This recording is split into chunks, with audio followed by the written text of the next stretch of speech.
Commissioner, Orr. I call Ms Sarah Britt, B-R-I-T-T. Ms Britt.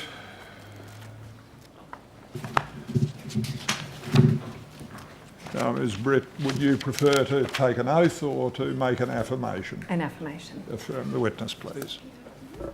I solemnly and sincerely declare and affirm that the evidence I shall give will be the truth, the whole truth, and nothing but the truth. Do sit down, Ms Britt. Yes, Mr Hollow. Your full name is Sarah Caroline Britt, Correct. and you're Head of Advice Compliance at AMP. Correct. Your business address is 33 Alfred Street, Sydney. Correct. You have received a summons, Ms Britt, from the Royal Commission to give evidence. Correct. And do you have that summons with you in the box? Yes, I do. Tender the summons. Exhibit 2.160, summons to Ms Britt. Ms Britt, you've prepared a statement in response to some questions asked by the Commission. Yes, I have. And you prepared a statement under rubric 2.27 dated 10 April 2018. Correct. And you have that statement with you. Yes, I do. Do you wish to make a clarification in relation to your statement? Yes, I do. Does the clarification concern the timing of the revocation of authorisations of one of the advisors who is the subject of your statement? Correct. Could you please go to paragraph 34D on page 10 of your statement, Ms Britt? Yes. You there refer to a letter of 23 June 2016 sent by Charter to Ms Coleman terminating her agreement and authorisations on 90 days' notice. Correct. Can you tell the Commissioner, please, when Ms Coleman's authorisations were revoked? Yes. Ms Coleman's corporate authorisation was in fact revoked on the 23rd of June 2016. Her personal authorisation was revoked on 90 days, so that was on the 30th of September 2016. How did you become aware of those matters? Subsequent to finalising my statement and submitting my statement, I actually undertook an ASIC search and had a look at the ASIC register, and realised at that point that actually the date for revoking the corporate authorisation was earlier. Thank you. Having addressed the timing of the revocations of those authorities, are you satisfied that the contents of your statement are true and correct? Yes, I am.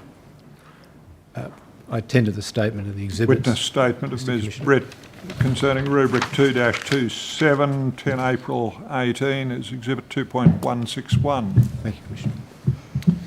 Ms Orr. Ms Britt, in your position as Head of Compliance at AMP, you're responsible for the advice compliance team, Correct. and one of the responsibilities of that team is to escalate and make reports of issues and incidents to the Breach Committee. Correct. And immediately before your current role, you were the team leader, senior legal counsel, litigation and dispute resolution at Correct. AMP. Correct. And you've worked in the financial services industry since 2004. Correct. And you've been put forward by AMP to give evidence about advice given by 3 financial advisors. Correct. And the first of those, the name of that advisor has been anonymised in your statement, and I'm going to refer to him as Mr. E. The second is Ms Jennifer Coleman, who you've just referred to. Correct. And the third is Mr Andrew Palmer. Correct. And each of those people was an authorised representative of a subsidiary of AMP at the time they provided financial advice. That's correct. And AMP operates its financial advice business through several entities, including AMP Financial Planning and Charter Financial Planning. Correct. Charter Financial Planning has its own financial services licence. Yes, it does. And AMP also previously had a subsidiary called Genesis Wealth Advisors, is That's that right? correct. Yes. It too had its own financial services licence Yes. and it's now ceased operation. Yes, I think the AFSL still exists, but there's no active advisors within Genesis. I'm just not sure whether we've actually wound up the AFSL yet. And why are there no active advisors within Genesis? So the intention is that Genesis will cease. I'm just not sure that that's actually happened yet. Can be quite a protracted process. And why is the intention that Genesis will cease? I'm not actually aware what the decision was around that. I just know that we no longer have active advisors in Genesis. Mm-hmm. And the great majority of financial advisors authorised by an AMP licensee are not employed by an AMP entity, are they? That's correct. And about 90% operators authorise representatives of That's an correct. AMP licensee. Correct. Now, the first advisor that you deal with in your statement is the person I said I would refer to as Mr E. Yes. Mr E became an authorised representative of AMP Financial Planning in December 2015, Correct. and he was an employed financial planner of a firm that was also authorised as a representative of AMP. Correct. Now, your witness statement deals with two clients of Mr E, a married couple who were given inappropriate advice by Mr E in November 2016, approximately a year after he commenced as an authorised representative of AMP Financial Planning. Correct. Can I take you first to the statement of advice provided by Mr E to those clients on the 17th of November 2016, which is at tab 3 of your statement, AMP 6000371463. Yes, I have that document.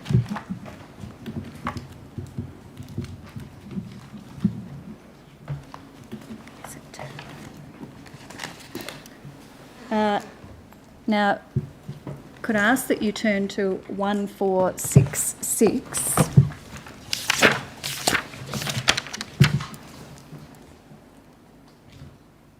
And we see there what Mr E has recorded as what the clients told him they wanted to achieve. Do you see that at the top of the page? Yes, I do. And although the names of the clients have been redacted, we can see that the husband and wife are recorded as wanting to make sure that their funds are performing better to meet their goal of accumulating more wealth in the long term. Yes. And I think you have a copy that is unredacted. Is that right, Ms. Britt? That's correct. Yes, you can see that the second goal that's listed there relates to the husband. Yes. You want to make sure that you are adequately insured to protect you and your family during misfortunes. Yes. And further down the page, we see that Mr E has recorded, in particular, after discussing your preferences and goals, we interpret your advice needs to be in the following areas: reviewing and rolling over your existing super fund to another super fund, and putting in place a binding death benefit nomination on your recommended super fund. Yes. We then turn to 1469, where we see a summary of the advice given by Mr E. Yes. And you can see that the strategy 1 relates to the husband. Yes. And we see that the summary of the advice given to the husband is that he roll over and consolidate his superannuation benefits from two existing funds, TAL Super and MLC Master Key Superannuation, into one fund, which is My North Super. Yes. Is TAL Super owned by AMP? No. And MLC is a NAB subsidiary? Yes. So the recommendation was that the husband roll over the $68,000 he had in TAL Super and the $73,000 he had in MLC Super, and put both of those, a balance of $125,000, into My North Super. Yes. Who's the product manufacturer of My North Super? Well, it's an AMP product. Thank you. And you can see that the second strategy, strategy 2, related to the wife. Yes. And the wife had her superannuation in Vision Super Saver. Yes. Is that owned by AMP? No. And the recommendation to her was to roll over the $46,000 she had in that super fund also into My North Super, the AMP product. Yes, that's right. So the recommendation was to move from 3 funds, none of which were owned by AMP, into one fund, which was owned by AMP. Correct. And we can see in the box that relates to the husband's TAL super balance, the reference deduct the exit fee of $16,189.05. Yes. And the balance, as I've said, was approximately $68,000 in that account. Yes. So the advice to the husband from Mr. E was to sacrifice close to 25% of the balance of the fund so it could be transferred to My North Super. Yes. And would you agree that unless the TAL fund's returns had been or were likely to remain very significantly lower than the likely My North Super returns, it could not have been in this client's interest to lose a quarter of their superannuation fund? Yes, that's right. So unless there were significant benefits which would outweigh the exit fee, then yes, correct. And were there significant benefits that outweighed the exit fee? Well, so based on the documents I've seen, reviewing the SOA, I couldn't identify what those benefits were, and I think similarly the auditor who conducted an audit of the SOA similarly was concerned that if there were such benefits, it hadn't been demonstrated what they were. So there was no evidence on the client's file to demonstrate any benefits to them that outweighed the loss of the $16,000 exit fee?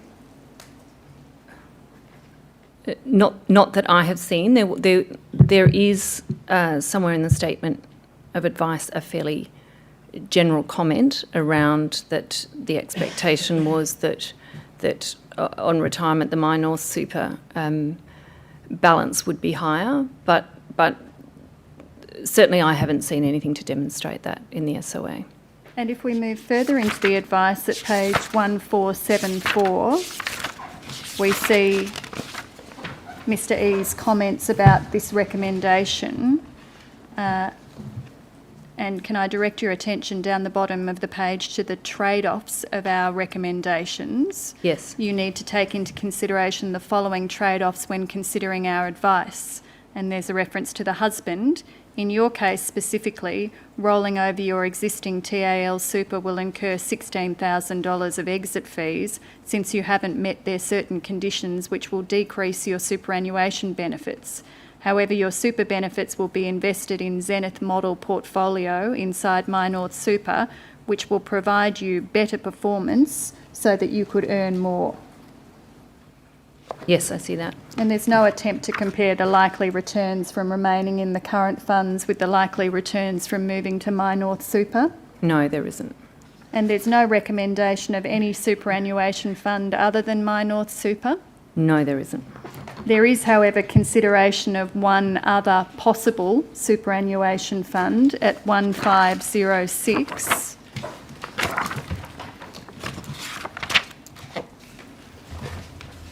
And you see there the reference to an alternative strategy.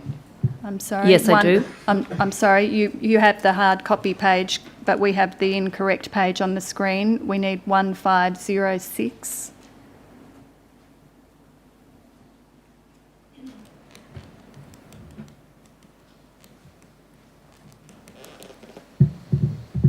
There we go. Alternative strategy. You could roll over your superannuation benefits into another product, AMP Flexible Super. Yes. And consider other insurance policy one path. And then 4 reasons are given for not recommending that strategy. Do you see that? Yes, I do. One Path is more expensive. That's the insurance policy, is that right? Correct. Secondly, My North Super has more investment options, 364 portfolios than AMP Flexible Super. Yes. So that's an explanation of investment options between the products, but for an investor with a superannuation balance of about $125,000 or about $46,000, which was what the wife had, is the number of investment portfolios available through a fund a sufficient reason to switch? No, there was nothing to indicate that that would have been a sufficient reason. And the third reason is that My North Super offers the ability to invest in listed shares, term deposits, specialised investments, etc., whereas AMP Flexible Super does not. Again, that would be an insufficient reason to warrant switching. Yes, unless they were listed as specific goals of this client, which they weren't, then that would not be a sufficient reason. So, Ms Britt, this was inappropriate advice provided by Mr E. Yes. Yes, based on what I've seen, I'm only looking at the SOA. I haven't reviewed the whole file and looked at the fact find. But based on what we see in this SOA, yes, it appears that it would be inappropriate advice. Why haven't you looked at the whole file, Ms Britt? You were asked questions about this advisor and these clients. Did you restrict your consideration to certain documents on the file? Well, my team's role is not to, we don't review the whole file. We rely on audit, the audit function. They review the file. We rely on the findings of that audit report. So I'm confident that the relevant auditor has looked at the entire file. My team won't have a copy of that, and we don't review that. But AMP has put you forward, not an auditor, to explain the conduct of this advisor. Yes, and my response is based on what I'm seeing in this SOA and based on the auditor's report that I would agree it appears to be inappropriate advice. It was inappropriate advice that resulted in financial detriment to the clients, wasn't it, Ms Britt? That appears to be the case. And the husband incurred an immediate loss of almost a quarter of his superannuation fund as a result of the implementation of this advice. Yes, he has incurred that exit fee, yes. Mr E was first audited by AMP. I believe that. Do we know the comparative performances of TAL and the My North funds in the succeeding periods? So, Commissioner, I personally have not seen that, but when AMP looks to remediate these customers, that is the process they will undertake. They will construct the counterfactual looking at what the comparative performance would have been. You said, Ms Britt, when AMP looks to remediate these customers, and I want to come in a bit of detail to remediation shortly, but this advice was given in November 2016. ANZ has not remediated... AMP. I'm sorry, AMP has not remediated these clients. No, we have not yet. So I'll return to that. But first, I was asking you about Mr E's auditing. He was first audited by AMP in September 2016, which was about 2 months before this advice was given. Correct. And if we look at AMP 6000 00432829, we'll see the results of that audit. I'm sorry, is there a tab number? No, you have not annexed this document to your statement, Ms Thank Britt. It's on the screen now. And you see there that the audit that was conducted 2 months prior to these clients receiving this advice resulted in a C rating. Yes, I can see that. And that meant that Mr E had met all of the major quality advice principles, but specific areas for improvement were identified. That's right. And this audit, have you seen this document before, Ms Britt? Yes, I have. So you know then that the audit identified a number of medium-weighted issues as well as a high-rated issue. Yes. And the high-rated issue related to concerns about whether there was compliance with the best interest duty in recommending a rollover of superannuation funds to another client. Yes. And we see from this document that based on these audit results, a decision was made to audit Mr E again 6 months later in March 2017. Correct. And that was because he got the C rating, which resulted in an audit being scheduled 6 months later. Correct. I tender that document, Commissioner. Policy review and statement of actions dated 22 September 16, AMP 600000432829 is Exhibit 2.162. And Mr E was audited again in March 2017, Correct. and a number of his files were selected for review, including the file of the 2 clients that I've referred to. Yes. And you've annexed the audit report for that audit to your statement. It's tab 2, AMP 600000280440. Yes.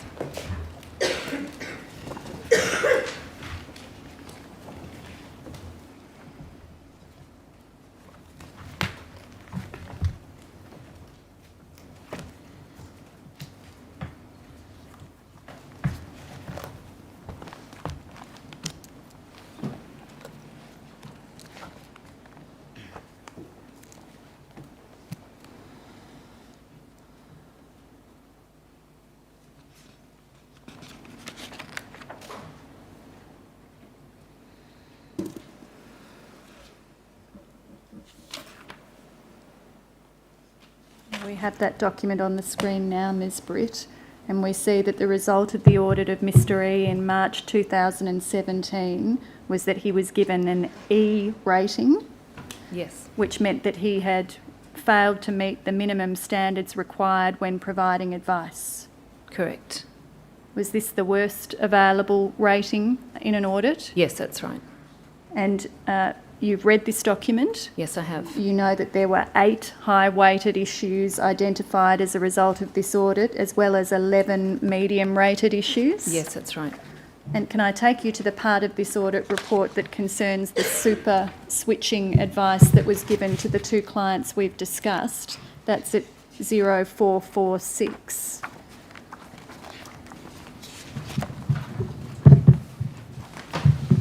Yes.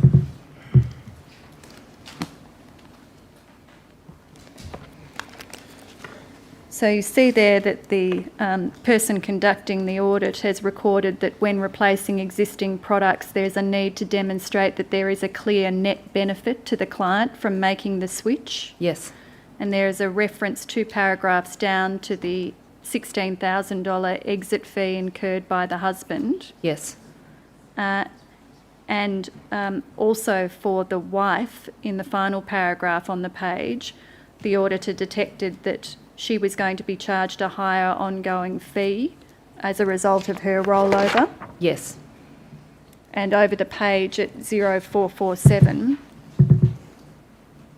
we see the auditor's conclusion that it's insufficient to use more investment options as a basis for rollover without adequately considering investment options available in the existing products. The Yes. client file did not contain confirmation of the clients being willing to pay the additional cost for increased investment options. Yes. Now, this wasn't the only file audited in this audit, No. and it wasn't the only file audited in this audit that demonstrated inappropriate advice. No. It wasn't even the only file of Mr E's audited in this audit that demonstrated inappropriate advice in connection with switching the client to another high-cost product. No, it wasn't. And it wasn't even the only file in this audit that demonstrated inappropriate advice to a client from switching from an existing superannuation fund into the My North superannuation fund despite an exit fee being incurred. That's right. And as a result of this audit, there were remedial actions that were required of Mr E, Correct. and Mr E failed to comply with those remedial actions, Yes, I think that's right. and he was issued with a show cause notice. He would have been issued with a show cause notice regardless of whether he completed the remedial action, because having received an E rating, the automatic consequence of that is that we issue a show cause. Thank you. And the matter was also escalated to advice governance, is that right? Correct. So advice governance, we now call advice compliance. It's the same team. I see. It's my team. So what is or was advice governance? Why would this have been escalated to them? So we have a consequence management framework which says that once an advisor receives an E rating in an audit, then they are immediately referred to what is now the advice compliance team for my team to apply the relevant consequence. So for an E rating, the advisor will immediately be issued a show cause letter, effectively asking them to demonstrate why they shouldn't be terminated. And the matter was then brought to the attention of the AMP Issues Panel, is that right? Correct. And that panel met on the 28th of June, chaired by you. Correct. And at that meeting of the Issues Panel, the Issues Panel decided not to terminate Mr E, That's right. but instead to put him on conditions that he wasn't to service any clients until mandatory vetting and paraplanning measures were taken. No, I don't think that's quite correct. He was not to. You are right that he wasn't to provide any advice. We did put mandatory vetting and paraplanning in place, but it was pending the outcome of a broader review of files through the remediation team, which it's called sampling. It's having a look at a broader cross-section of files. And until that process had been completed, he was not to provide advice. That's Is right. that right? That's right. Can I take you to the materials that were considered at that meeting of the Issues Panel, which are at tab 12 of your statement? AMP 6000 0005 5973. Yes. Just wait until we have those on the screen, Ms. Britt.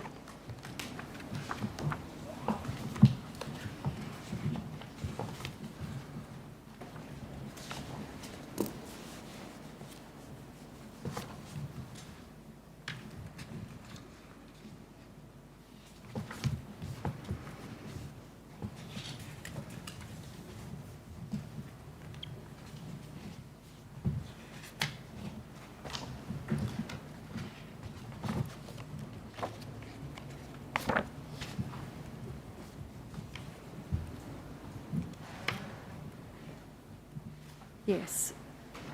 So these are the materials for the meeting of the AMP Issues Panel on the 28th of June 2017. Yes. Could I ask you to look at 6007, which is the start of an issue assessment document in relation to Mr E. Yes.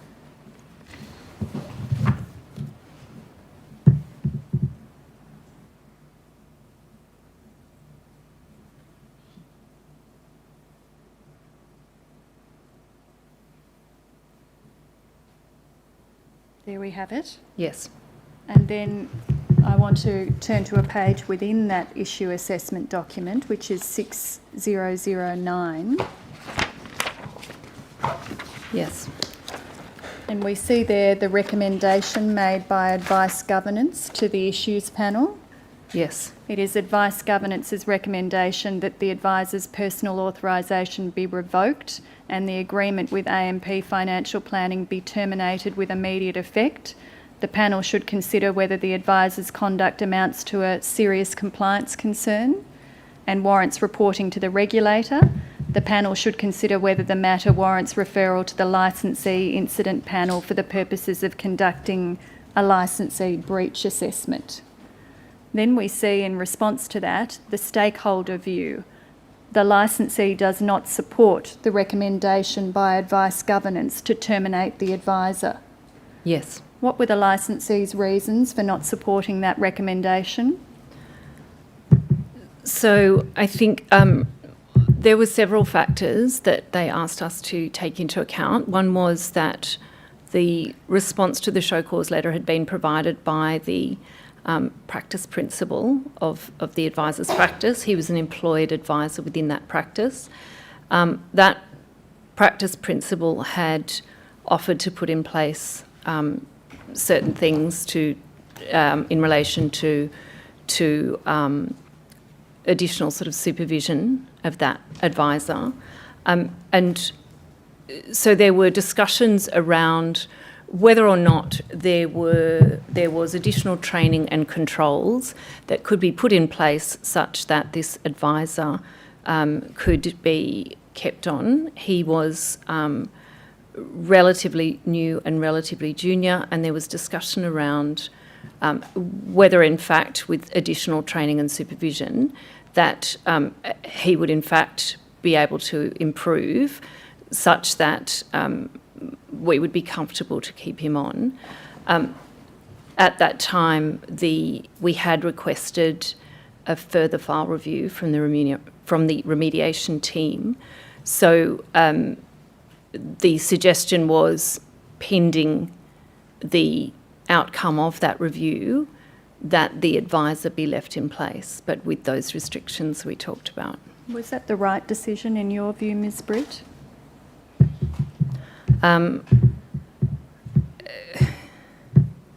So there was certainly some discomfort around that decision.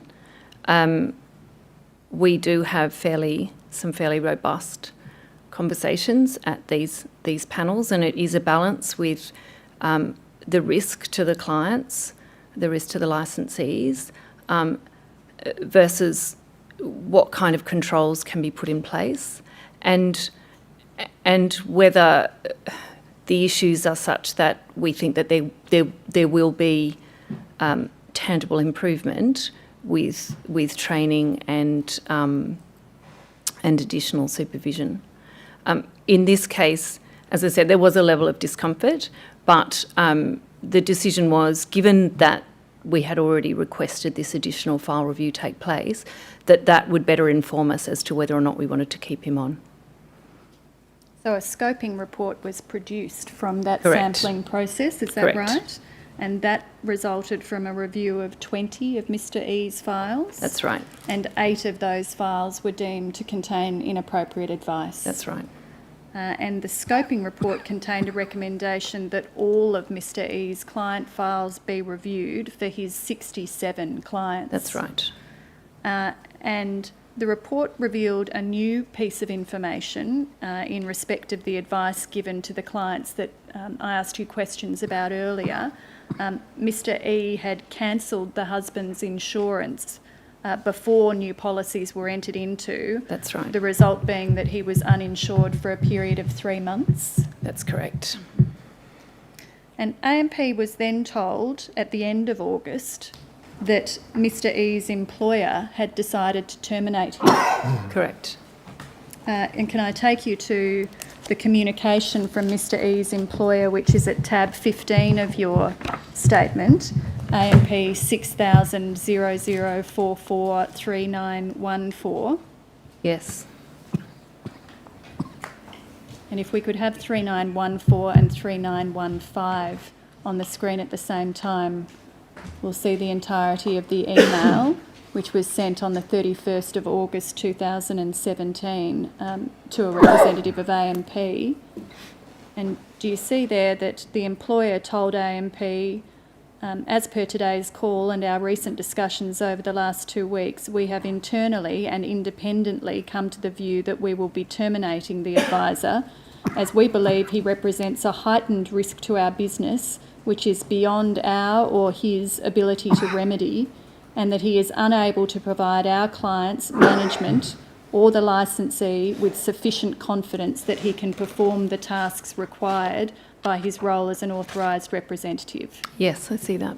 So the employer formed the view that Mr E needed to be terminated. Yes. Did AMP, after receiving this piece of information, terminate Mr E as its authorised representative? Well, he had, at that stage, he had already been terminated as an AR of Oak Financial, so we would then need to revoke his personal AR. And did you? I believe we did.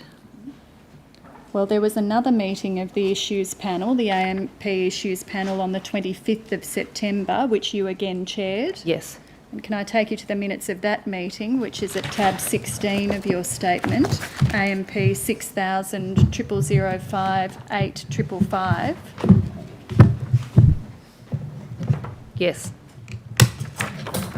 Could I ask you to look at 8567? Yes.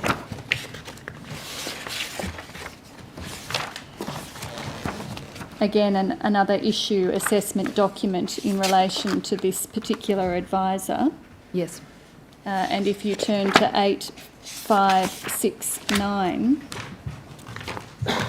Yes.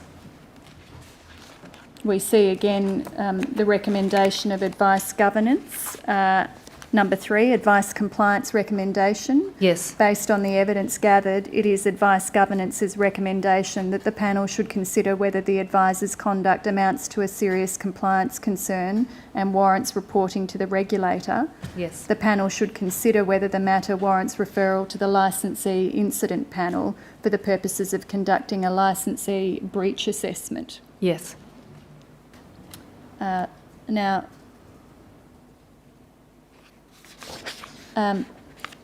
Mr E's conduct was not regarded by AMP to be a reportable breach under Section 912D of the Corporations Act.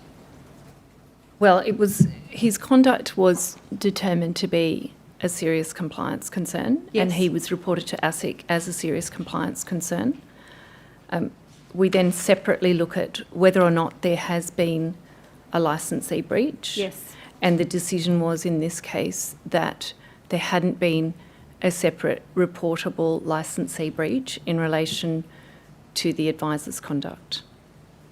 And this is despite the fact that this document shows that the issues panel identified under the heading relevant considerations and over the page a large number of provisions of the Corporations Act that may have been breached by Mr E.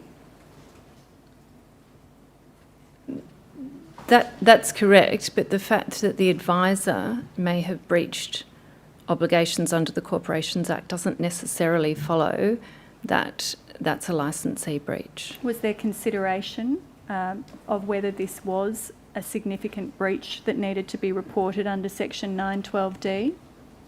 Yes, so every time we terminate an advisor, we consider both is that advisor an SCC that needs to be reported, and is there anything to indicate that separately there was a licensee breach? And we obtain legal advice at the time to inform us, and the panel then makes a separate decision on the licensee position. In your statement, you give an explanation of why Mr E provided inappropriate advice. Yes. You blame him and his employer. Yes. You blamed him on the basis that he was a relatively new financial advisor who had a lack of experience and a lack of competency. Yes, that's right. And you blame his employer for failing to adequately supervise and coach him. Yes. Does AMP accept any responsibility for the provision of inappropriate advice by Mr E, its authorised representative? Well, we would say, and the investigations we undertake at the time, we look at was there any breakdown in our monitoring and supervision? Did our controls and processes work? So this was an advisor who was picked up on audit. He was, as a new advisor, subject to mandatory vetting for a time. He was someone that we then referred to our sampling team to have a broader look at files. So in that sense, we would say that we've discharged our obligation, our monitoring and supervision obligations with respect to this advisor. You maintain that, Ms Britt, in circumstances where AMP picked up on an audit 2 months prior to the advice provided to the 2 clients I've referred to, 2 months prior to that advice, it was picked up in audit that Mr E was delivering inappropriate advice of precisely the same sort of advice that he gave those 2 clients.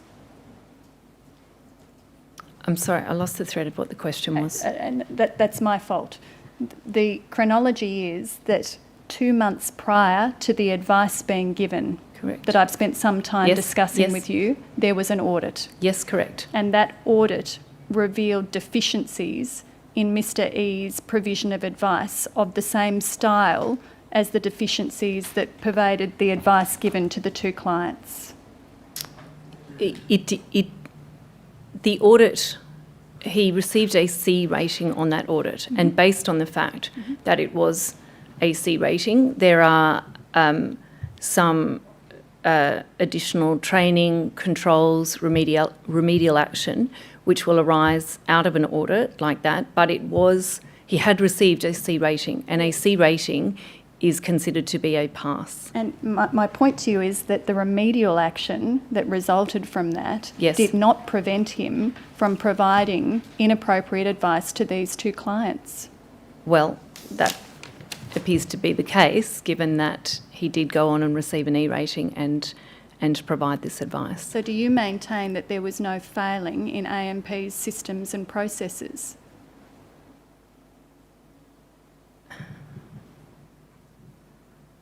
So we would maintain that we have a robust system of detecting and, if necessary, terminating advisors who are providing deficient advice. And that system operated in this case, we see, so that detection of inappropriate advice by Mr E did not prevent him from continuing to provide inappropriate advice to clients thereafter. So, yes, that's the case here. And do you maintain that there are no inadequacies or deficiencies in your systems and processes when that can occur? So I don't think AMP's position is ever that there are no inadequacies in our systems and processes. We would accept that it's constantly subject to scrutiny and to improvement, and we have a number of programs at the moment that are looking at this very thing, including our audit function, including our training of advisors, including our policies around best interest duty, insurance advice. So my position isn't that our system is beyond reproach. We are constantly looking to improve it, and when there are circumstances like this, we do reflect on, as part of our breach assessment, we reflect on are there any improvements that could be made in the system to try to prevent this type of thing happening in the future. And you made no changes to your practices or procedures as a result of Mr E's conduct? Not that I'm aware, not directly as a result of Mr E's conduct. Notwithstanding that AMP's been aware since March 2017 that Mr E provided inappropriate advice to the clients we discussed earlier, causing them financial detriment, AMP hasn't contacted those clients? No, I don't believe they have. I don't believe we have. AMP hasn't offered any compensation to them for the inappropriate advice that they received? Not to date, no. Why not?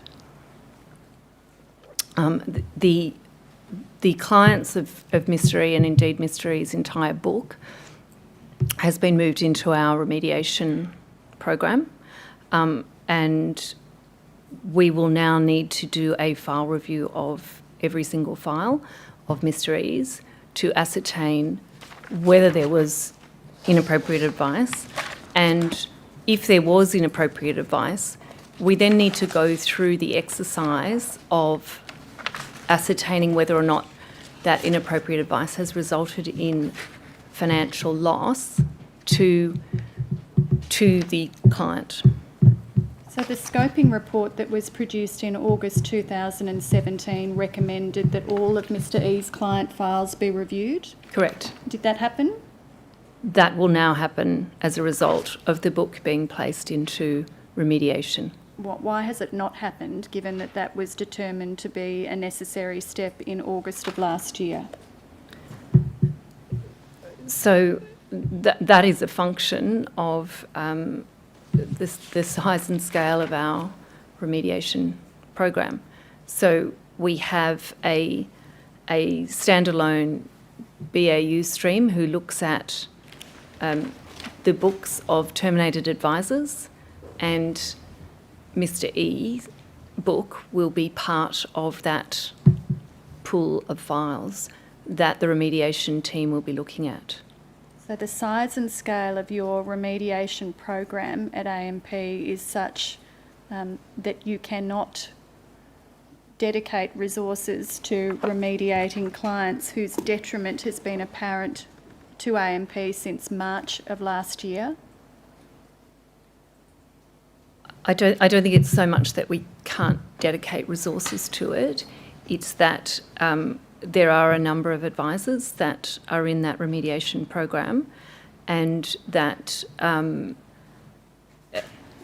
certainly his clients will be looked at, and the customers will be remediated if they've suffered financial loss. But unfortunately, They have that suffered hasn't financial- happened yet. They That have hasn't suffered happened yet. financial loss, haven't they? Well, that is a process that we need to go through. So No, I want we to be- need to look at the file in its totality. We speak with the clients and obtain client testimony, and we construct a counterfactual to see where the client is today versus where they would have been. And so, yes, on the face of it, it appears these clients will have suffered financial loss from the exit fee, and they'll be compensated. But until we've gone through that process, we can't know what that amount will be. Ms. Britt, with respect, you haven't started that process. These two clients don't know that they received inappropriate advice because AMP has not told them. That's correct. That's correct. And it's not acceptable. It's not acceptable. That is the position. How many advisors are subject to your remediation program? I'm afraid I don't have that number. Remediation doesn't actually report into me, so I don't have that number. I do know that we have completed the remediation of 14 advisor books. I'm not sure how many more are still in the pool. Excuse me. Have any of Mr. E's other clients been contacted about inappropriate advice provided by Mr. E? Not as far as I'm aware. The process is that we will look at the entire book together and write out to all clients at the same time. AMP's got an advice remediation compensation policy, don't they? We do, yes. And you've annexed a version of that policy to your statement at tab 41, which is AMP 600000470070. Yes.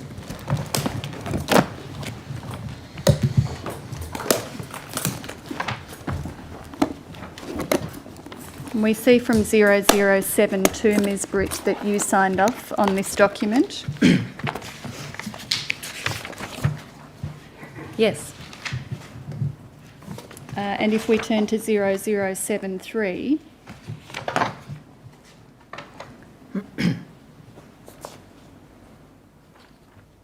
we see that at the top, AMP has developed the Advice Remediation Program to enable fair and transparent remediation to clients who have been identified as potentially affected by non-compliant advice.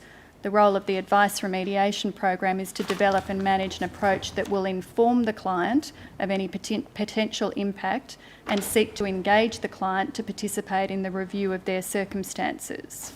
Correct. The Advice Remediation Program does not apply to client claims or complaints and is strictly limited to financial advice remediation within scope of the Advice Remediation Program.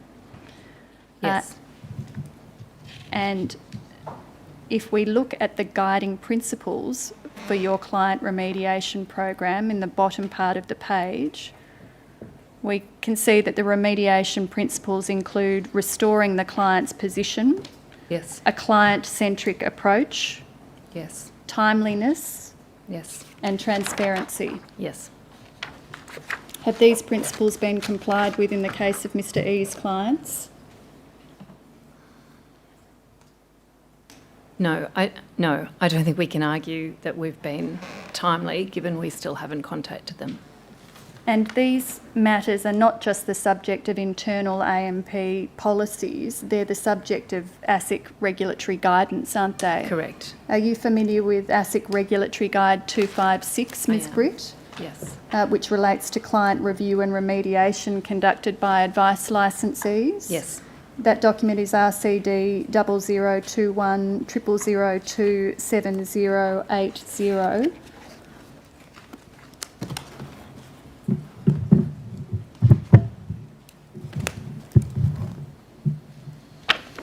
And if we could go to 7121.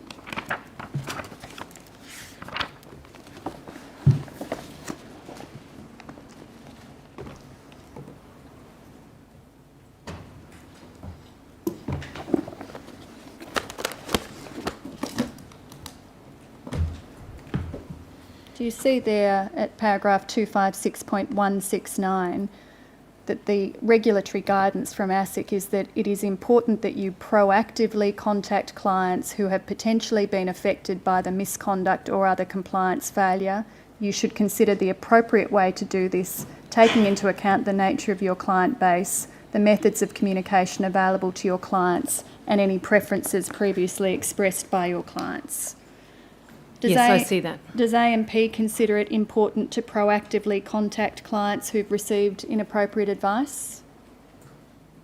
So AMP does consider that to be important. The consideration is that where we are not in a position yet to review that client's file, we don't contact them to alarm them when we're not in a position to review their file. So we contact them when essentially we have the resources to consider that particular book.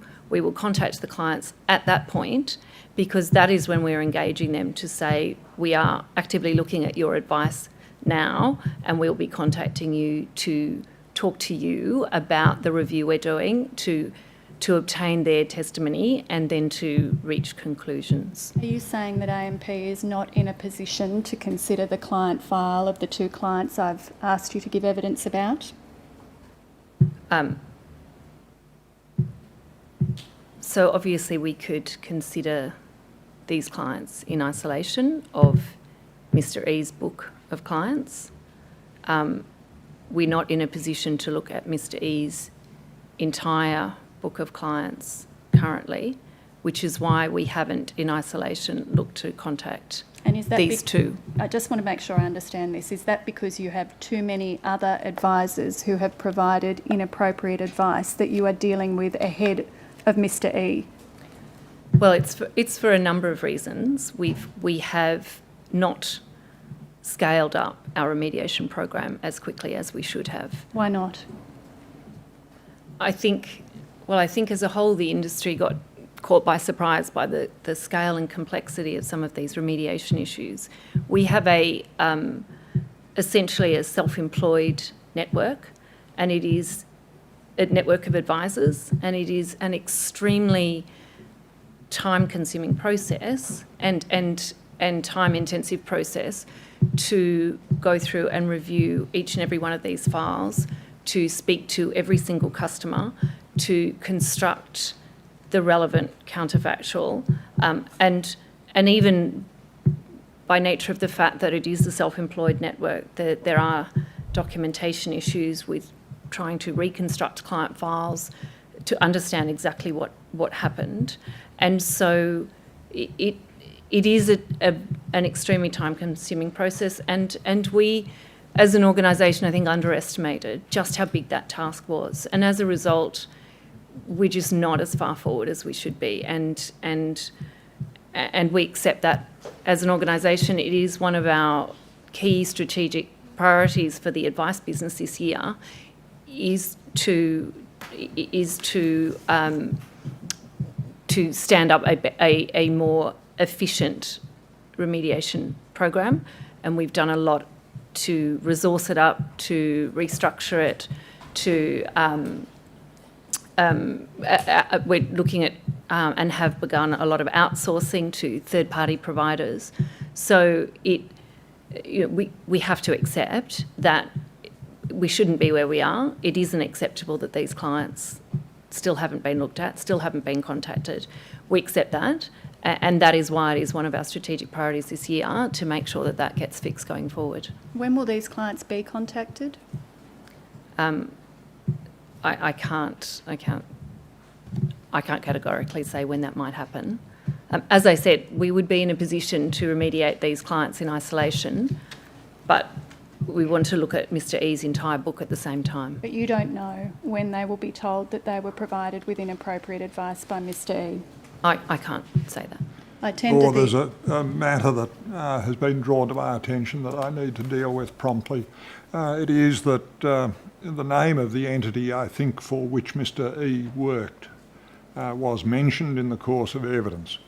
I've made a non-publication direction about the name of Mr. E and a non-publication direction about the entity for which he worked, because, of course, the two clients whose case we have been considering are unaware of these circumstances, and I did not think it right that they should learn of these things or deduce these things as a result of evidence being led in the Commission. The name of the entity for which Mr. E works will be redacted from the transcript. It is subject to a non-publication direction. I simply draw it to the attention of the media in case they were interested in or even perhaps contemplating publishing the name of that entity. There is a direction. That's why the direction is in place, and it's why we have been referring rather elliptically to Mr. E. So Ms. Orr was anxious to deal with that before we rose. But Thank you, Commissioner. Could I tender the last document? And if I could recall what it was, is this was the RCD ASIC regulatory guide? 0021 0002 7080 ASIC regulatory guide RG 256 becomes exhibit 2.163, I think. Yes. Shall we say 2 p.m? Thank you, Commissioner.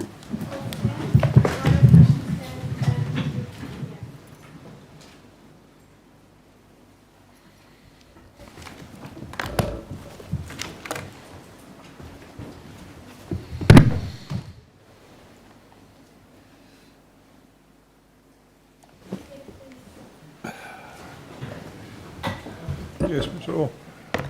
Ms. Britt, the second advisor that you deal with in your statement is Ms. Jennifer Coleman. Yes. And Ms. Coleman, through her corporate entity, became an authorised representative of Charter Financial Planning in October 2009. Yes, that's right. And Ms. Coleman had entered into a representative services agreement with Charter in August 2009. Yes, that's right. Again, through her corporate entity. Yes. And could I ask you just to look at that document? which is AMP 600000521731. It's not annexed to your statement. It will come up on the screen. Yes. And if we turn to 1734, we see that the parties are Charter Planning Limited and Jennifer Coleman Proprietary Limited, trading as Symbion Financial Services. Yes. And at 1757,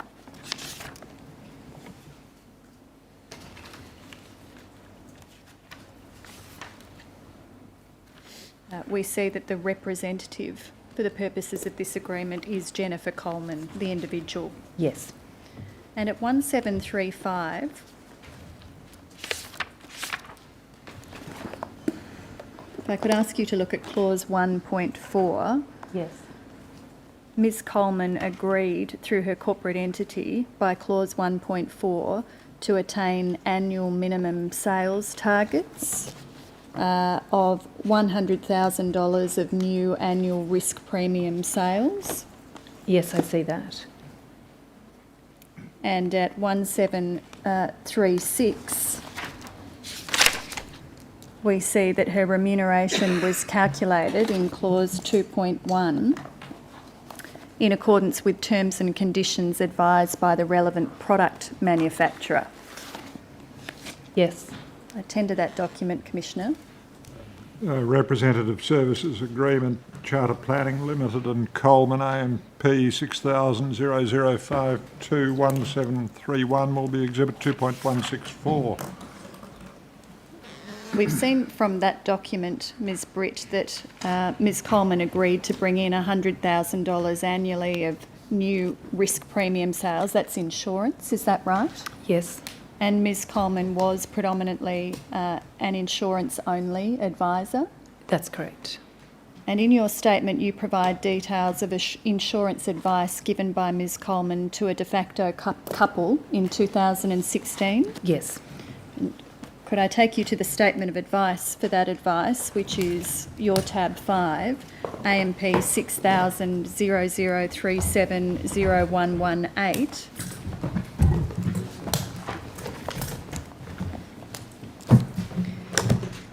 Yes. This is the statement. It's an insurance plan. If we turn to, and you'll see it's a statement, styled as a statement of advice as well, towards the bottom of the page. Yes. If we turn to 0119, we see that Ms Coleman has had a meeting with this couple, and when they met, the couple told her that they were organising a review meeting to bring her up to date with the changes in their life. Yes. And the female partner was enjoying her role as a full-time mother. Yes. And you can see, although it's redacted in the version of the document that's in the online system, you can see at 0121 the date of birth of the child of this couple. And you can see that the child was about 1 year old. Yes. And this, it seems, was the change in the life of this couple that they were discussing with Ms Coleman. Yes, it appears so. And then if we return to 0119,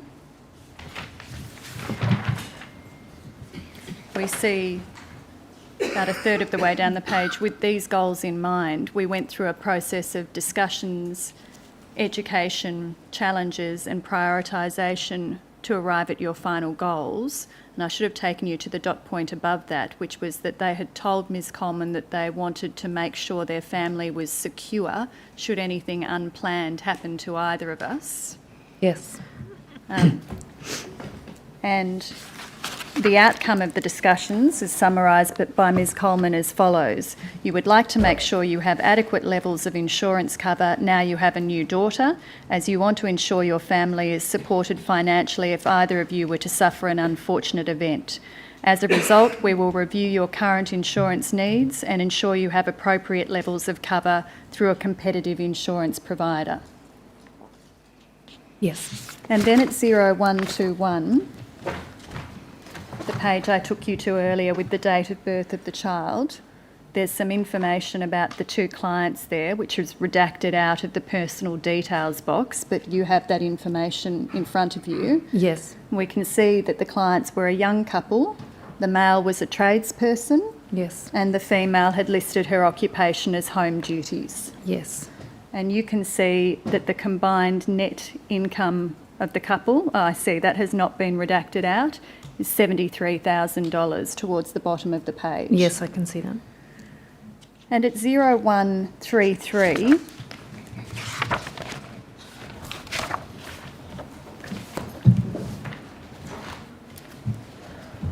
we come to the recommendations, and there is a recommendation next to super ownership on the left-hand side. Do you see that? Yes, sorry, yes, I can see that. We recommend your life, TPD and income protection insurance be owned by the trustee of the AIA Master Trust and paid for with annual rollovers. Yes. And in the table at the foot of the page, we can see Ms Coleman's advice in respect of the male client. Yes. We'll just wait for that table to come up onto the screen. Ms Coleman recommended that the male client replace each of his existing insurances, but with policies with the same level of cover. Well, it's actually, this table can be somewhat confusing. What has actually happened is earlier in the document, the advisor has set out current level of cover Yes. with TAL. What this table is purporting to do is to say, if you had the level of cover that I am now recommending, column 1, this is what it would cost if you were with TAL. Column 2, this is see. what it would cost if you adopted my recommendation to go to AIA. And we can see that the recommended insurance is said to be cheaper by just under $1,000 per annum. That's correct. Now, someone in the position of these clients presented with this sort of advice would be entitled to feel comfortable that they'd made the right decision by seeking advice, because it appears that they're saving $1,000 in their insurance premiums. Correct. On the face of it, yes, that appears to be what it's saying. But it was inappropriate advice, wasn't it, Ms Britt? It potentially, yes. Well, AMP knows that there were deficiencies in this advice, doesn't it? There are deficiencies in the advice document, absolutely, and those deficiencies were picked up on audit. The fact that there were deficiencies with the way the advice was presented doesn't necessarily lead to the conclusion the advice itself was inappropriate. Why is that? I'm not talking about client detriment necessarily here. I'm talking about the appropriateness of the advice.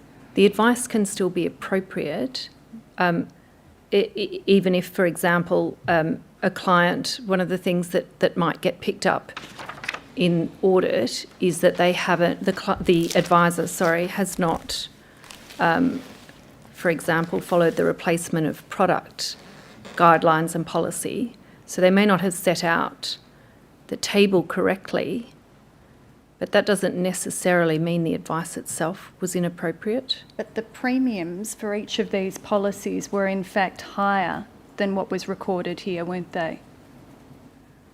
I'm sorry, which policies are you talking about? Are you talking about the existing insurance side or the recommended insurance side? No, I'm talking about the recommended insurance. Yes,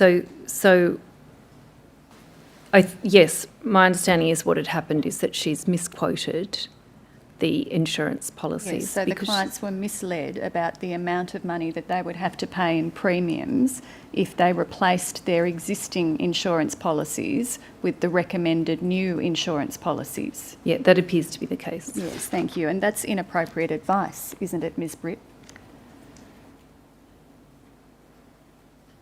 Well, I think what she's done is just got it wrong. Why are you resisting my characterisation of this as inappropriate advice when the clients have been misled into thinking that the premiums of the new insurance policies were lower than they actually were? I accept that the clients have been misled. I accept that. Thank you. AMP knows about the deficiencies in this advice because a few months after it was given, there was an audit of Ms Coleman's files, including this file. That's right? Correct.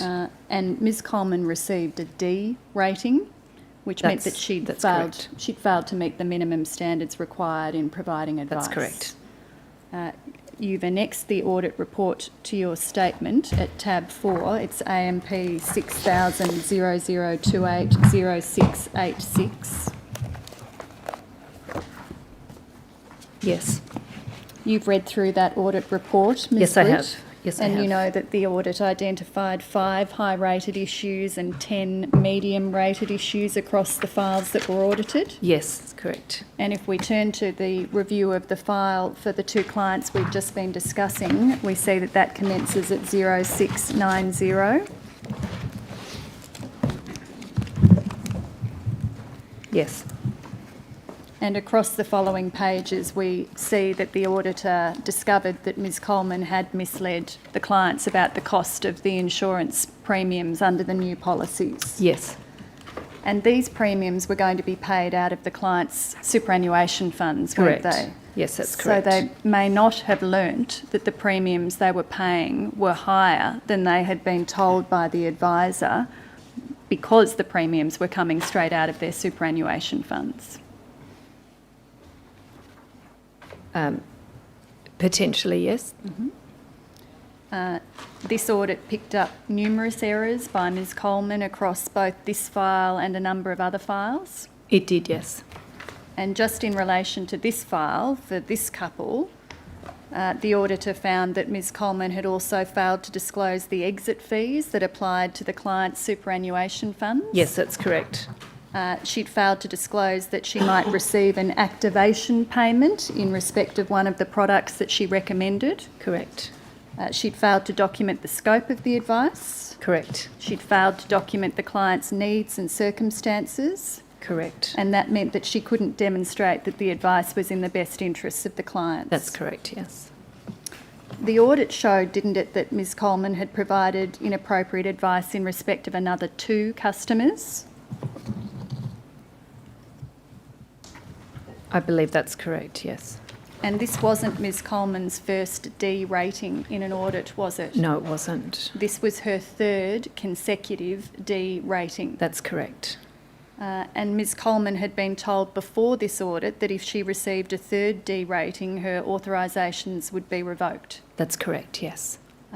And in June, following this 3rd D audit result, the AMP Issues Panel decided to revoke Ms Coleman's authorisations. That's correct, yes. And you referred in your evidence earlier to a correction about the date on which Yes. those authorisations were terminated.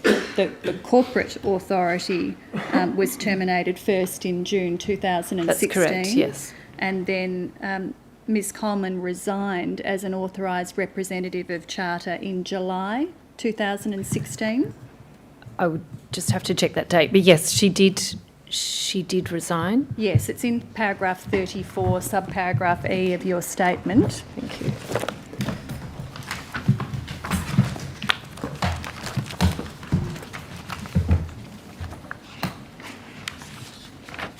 Yes, I see that, yes.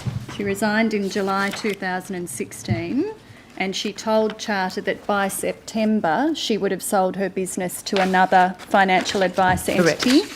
Yes. And Charter revoked Ms Coleman's personal authority on the 30th of September That's correct. 2016. Yes. In your statement, you give an explanation of why Ms Coleman provided inappropriate advice. Yes. And you say that Ms Coleman was heavily reliant on support staff for undertaking a number of tasks. Yes. That she failed to take overall accountability for processes and procedures. Yes. And that she failed to take seriously the gravity of having 2 and then 3 D audit ratings.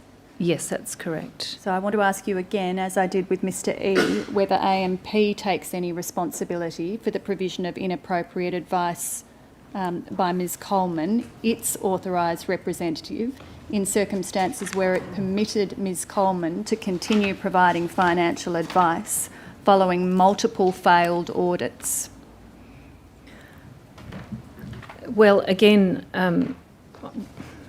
I would respond to that by saying that we had a system of monitoring and supervision in place. This advisor and the advice was picked up on audit. We did put both remedial actions in place and very targeted coaching. So, as well as following the second D, she was placed back onto mandatory vetting as a control over that advice. My own feeling, looking at this advisor in totality, and looking at when one looks at all the audits lined up against each other, it is a concern. There was a pattern of conduct, and ultimately it is apparent that she wasn't she wasn't capable of providing good quality advice. But AMP had the appropriate systems and processes in place to detect her and ultimately to terminate her. Well, AMP detected her inappropriate advice, but then permitted her to continue providing inappropriate advice. Well, we permitted her to continue providing advice, and as I said, put controls in place. And it was obviously I wasn't in my role at that time, but it was obviously felt that those controls were going to be appropriate to mitigate that risk. Ultimately, when they weren't, AMP acted to terminate her. Neither AMP nor Charter has changed any of its practices or procedures as a result of the misconduct by Ms Coleman. So I can't point to anything specifically that AMP has done off the back of this particular case, but as I mentioned earlier, there are a lot of improvements that AMP is putting in place, revising its audit and vetting being one of them, and obviously a matter like this would inform those kind of programs, but I can't point to anything specifically that AMP has done off the back of Miss Coleman's case. You say in your statement that on the 6th of July 2016, the matter of Ms Coleman was passed to the AMP Advice and Remediation Program for review. Yes. So that was nearly 2 years ago. Yes. Has any compensation been paid to the clients I referred to? No, it hasn't. Have those clients been contacted about the provision of inappropriate advice by Ms Coleman? Not as far as I'm aware, no. So again, they don't know that the advice that they received from Ms Coleman was inappropriate? Not as far as I'm aware, no. And if the insurance policies that were taken out were renewable annually, a renewal period would have passed by now? If they are renewable annually, yes, that's correct. That would be correct. And if they are renewable annually, which insurance policies generally are, the clients have missed an opportunity to elect not to renew those insurance policies. If that is the way that these policies worked, then yes, I would agree potentially, and that would be something that would be taken into account when any financial compensation is worked out. Isn't it better to take it into account now, Ms Britt, and to arm these clients with information about the inappropriate advice that they received so that they can make decisions about whether or not to renew these policies now? Well, yes, I'd have to agree. Ideally, yes, we would be compensating these clients now. Well, you say you're going to be compensating them, but I just want you to consider my question about whether a better way of doing this is to arm them with the information they need now to make decisions about whether or not to renew these insurance policies.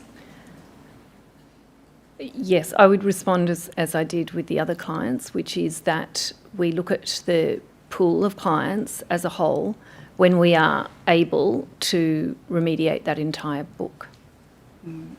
I don't think you've answered my question though, Ms Britt, about whether it would be better for AMP to do this differently by telling these clients now so that they can arm themselves with the information they need to make decisions not to renew the insurance policies.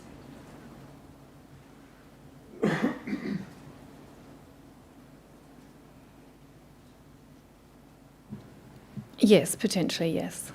I would agree. Why potentially, Ms Britt? Because I don't accept I don't accept that these are actually being renewed annually, in which case, so I would need to understand more about the facts. So I am agreeing with you that yes, if they are policies that are renewed annually, then yes. Okay. Did the AMP review and remediation program decide to review Ms Coleman's files? I'm sorry, can you repeat that question? Did the program to which Ms Coleman's matter was referred, was there a decision made to review the files of Ms Coleman? Well, so if the issues panel determines that the remediation program should review them, then they will review them. And have they reviewed them? Not as yet, as far as I'm aware. So the issues panel referred it to the advice and remediation program in July 2016. Have any right. of Ms Coleman's files been reviewed to date? No, they have not. Why not? The same reason that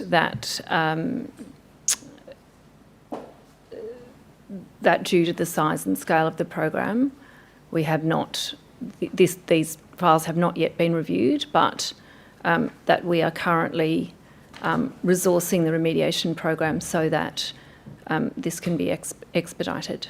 I'll just give you an opportunity to consider that answer again, Ms Britt, because in paragraph 72 of your statement, you refer to 15 files having been reviewed. I apologise. I did specifically ask that question of the remediation team this morning and received a different answer. I see. So this is incorrect. Paragraph 72 is incorrect. Has been a review of 15 of those files? No, the inquiries we undertook at the time that I did my statement, if that is what they indicated, then that is what is correct. I'm sorry. So the So information you received this morning is not correct. That would seem to be the case. The information in your statement is correct, which is that 15 files have been reviewed. That is correct. And is it therefore also correct, as you say in that paragraph of your statement, that conduct similar to Ms Coleman's conduct in relation to the two clients I've drawn your attention to was identified in 8 of those 15 files? Yes, that's correct. And you estimate in your statement that the process of review in relation to Ms Coleman's files may require up to 100 of Ms Coleman's clients to be remediated. That is the estimate we have at this stage, yes. But no one has been remediated to date? No. Has any provision been made for the remediation of those clients? No, as far as I'm aware, no specific provision has been made in relation to Ms Coleman or her clients.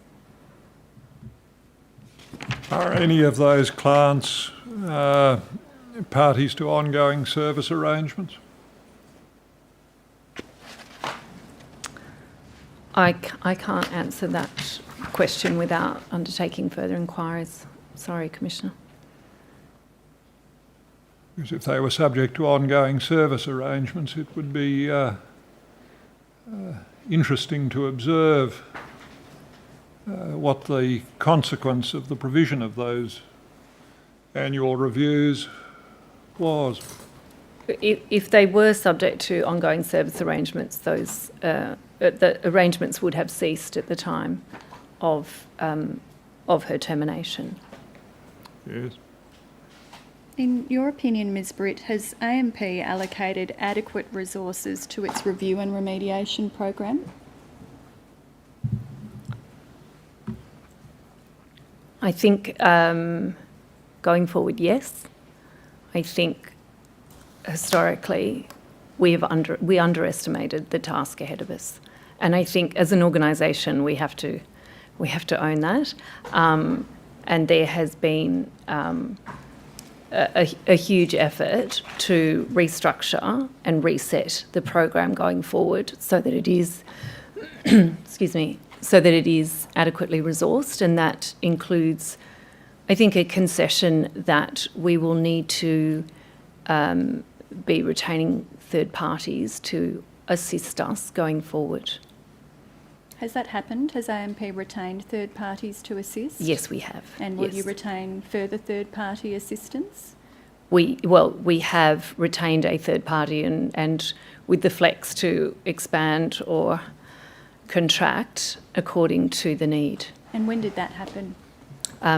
So I'm aware that started to happen at the end of last year, and that it's a process that has been ongoing, and I know has been the subject of many discussions at DLT and board level.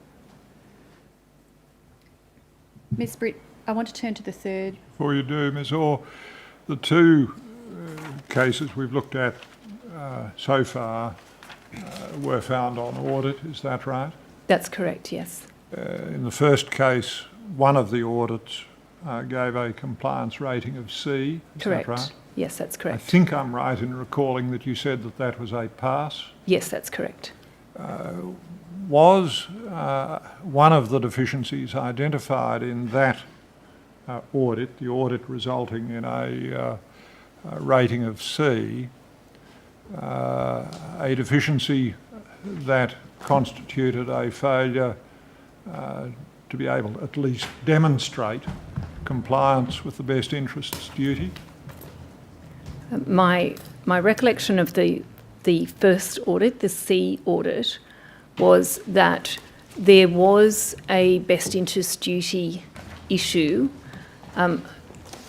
that would ordinarily attract a high weighting under our audit standards, but there is a materiality provision, and it appears that the auditor has exercised his or hers, I can't remember, discretion, and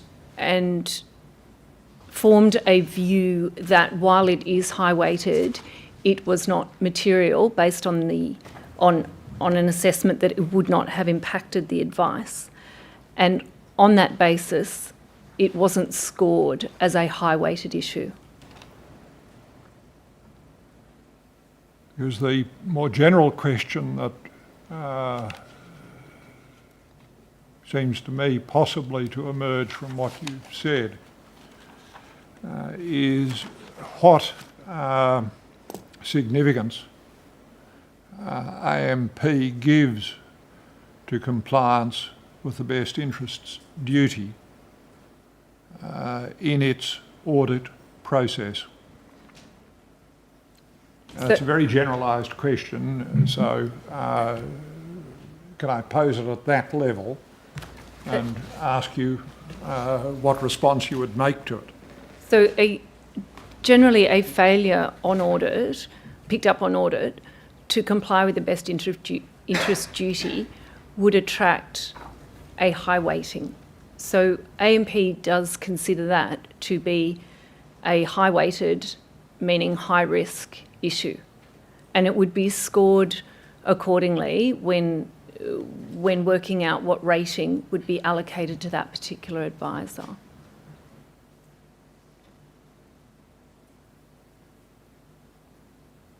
But the bare fact that it is accorded a high rating is not in and of itself sufficient to consider the future engagement of the representative.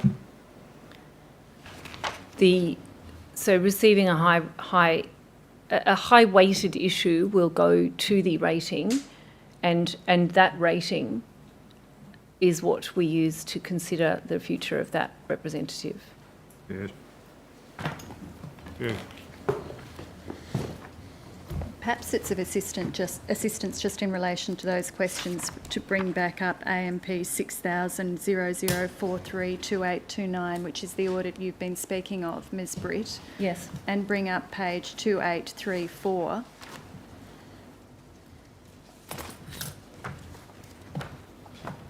which is where we see the high rating that was accorded to the best interest duty component of this audit. Yes. So this failure was accorded a high rating, Correct. but your evidence is that the auditor regarded it as not being a material high-rated issue.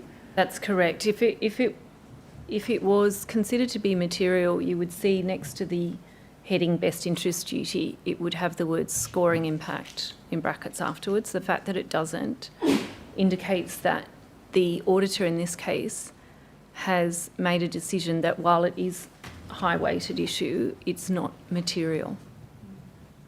And that was the reason the C rating was given, because if it was a material high rating, a C result could not have been attained. Yes, I believe that's right. I believe once you have a high-weighted issue, it tips it over to a D rating, sorry. Thank you. So what is the auditor entitled to consider in exercising their discretion as to whether or not to rate a high-rated issue material or not material? So there are guidelines set out in the audit standard. I have to say that I personally struggled to reconcile when I looked at this audit the decision that it was not a material issue. But all I can say is that is what the auditor decided at the time, and that is how it ended up a C rating. I can't necessarily justify that decision. Yes.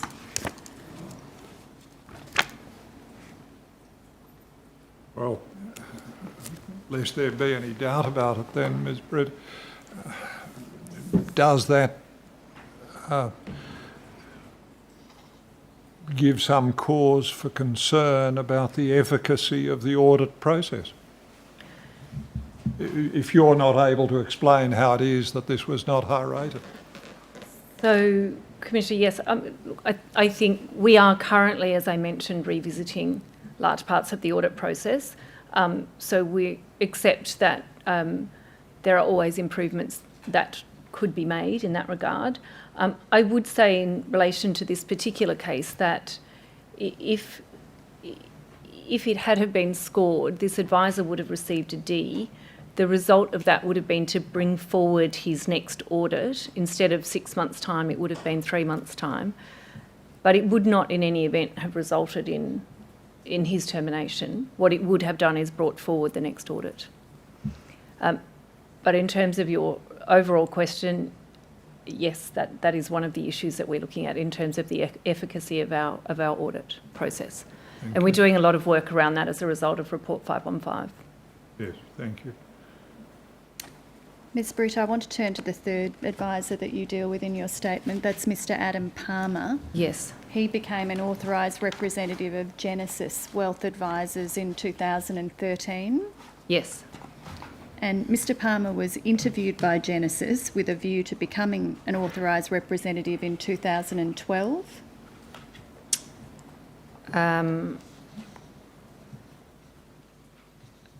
Perhaps I can show you a document to assist you in answering that question, Ms Britt, which is AMP 6000 0053 0051.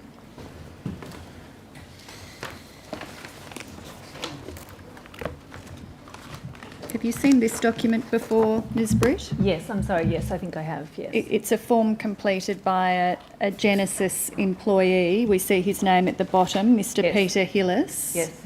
And it seems to have been completed based on an interview by Mr Hillis of Mr Palmer. Is that right? Yes. Do you see the reference to the I have interviewed the advisor? Yes, I do. And we see at the top, if we could pan back out to the top of the page, that this is a questionnaire that forms part of the FAN. What is FAN? I believe FAN is Financial Advice Network. The Financial Advice Network due diligence assessment of potential new advisors. It must be completed for all new recruits. Yes. and the advice assessment comprises 4 parts. Practice procedures, Yes. which relates to completing parts of this document, an advisor assessment, which again relates to completing part of this document, Yes. an advice profile, and a client files review. Yes. And there are also reference checks with the previous licensee. Yes. Now, in this document at 0052, we see that Mr. Palmer told Genesis that he was coming from another licensee, and that licensee was Australian Financial Services. Yes. Did you hear any of the evidence last week about Australian Financial Services, Ms. Britt? I'm afraid I didn't. What I want to put to you is that at this time, in 2013, it was well known in the industry that ASIC had imposed conditions on the licence of Australian Financial Services in 2011 as a result of misconduct by its advisors. I'm sorry, I just can't answer that question. I don't know if that was well known in the industry or not. I'm sorry? I can't answer that question. I don't know if that was known at the time or not. Well, I'll just show you for completeness a media release about that action, which is RCD 0021 0001 0398. This is Exhibit 2.131. And I'll just direct your attention there to this media release on the 7th of November 2011 about ASIC's action against Australian Financial Services following a 6-month surveillance, which resulted in additional conditions being imposed on their licence as a result of the concerns listed in this document. Yes. Yes, I see that. And what I want to put to you is that the fact that Mr. Palmer was coming to Genesis in 2013, having been at Australian Financial Services in the period covered by this action, would have been a matter of concern to Genesis. I just don't feel qualified to. I wasn't in the business at that time. For some of this time I was living overseas. If this were well known in the industry, yes, it would have been a concern to Genesis. I just don't feel qualified to answer that question. Yes. You are the person I have to ask, Ms. Britt, because AMP has Accept put that. you forward to give evidence about accept Mr. that. Palmer. All right, could we go back to the interview assessment document, and can I ask you to look at 0053? We'll see that this is the advisor assessment part of the document. Yes. We see there, how long have you been a financial planner? And the reference again to Australian Financial Services. Yes. We see down the bottom, have you completed specialist accreditation with a registered training organisation? Yes. I see that. Self-managed super fund, brackets, Australian Financial Services course. Yes. Do you understand Australian Financial Services to be a registered training organisation?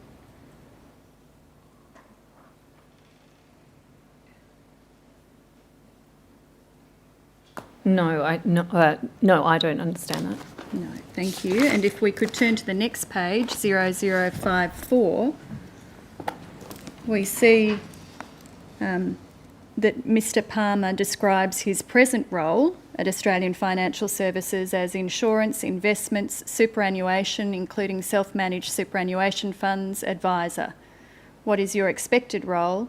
Same, consolidating into complete wealth. Do you see further down, do you specialise in a particular area of advice?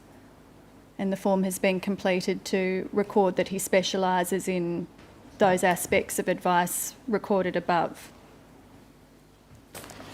Could You I see just that- see the rest of that document? The rest of the page? Yes. Yes, thank you. Yes, I see that. And you see all of the strategies and products, Yes. including restricted strategies and restricted products, Yes. that it's indicated that Mr. Palmer will be involved with. Yes. And in answer to the question, considering the issues raised, are there training needs that should be addressed in the induction training? Yes. What is recorded is none urgent.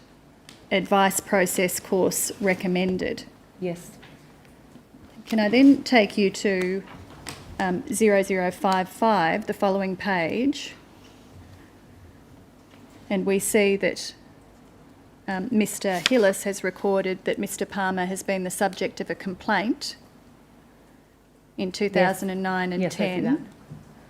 relating to 10% of a portfolio being in basis capital, and that the complaint was settled in 2012. Yes. We see further down that it went to FOS, then settled via remediation, Yes. and a Yes, professional yes. indemnity claim was lodged and Mr. Palmer paid the excess. Yes, I see that.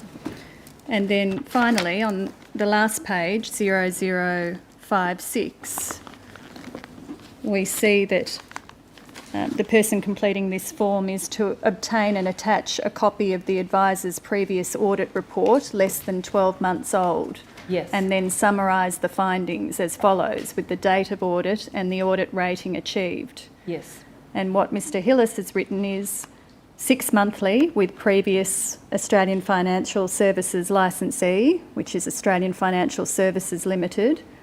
Audit rating not provided to advisor. Email with minor points for action may be available. Yes, I see that. In your experience, would it be unusual for an advisor not to be provided with an audit rating following an audit? Yes, based on my experience, yes. So this should have been cause for alarm as well. Yeah, yes. But we see, if we go back to the first page, the recommendation made by Mr. Hillis about Mr. Palmer. Yes. Down the bottom of the page, the following aspects are noted. ADFS not held at this point. What do you understand ADFS to be? I'm sorry, I'm not sure. It's Advanced Diploma of And Financial Services. Services. So that appears to relate to his Yes. qualifications. Yes, sorry, yes, yes.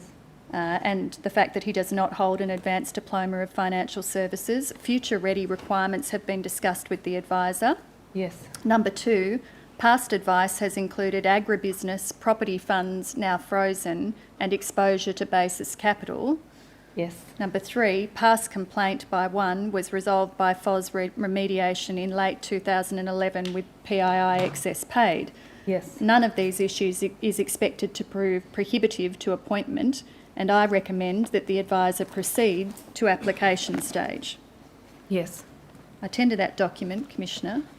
FA and Advice Assessment, re Palmer, 10 December 2012, AMP 600000530051, Exhibit 2.165. That was December 2012. Yes. Britt. Yes. And a short time later, Mr. Palmer completed an authorised representative application form, which Yes, I'll show correct. you in Yes. January 2013. That document is AMP 600000530101.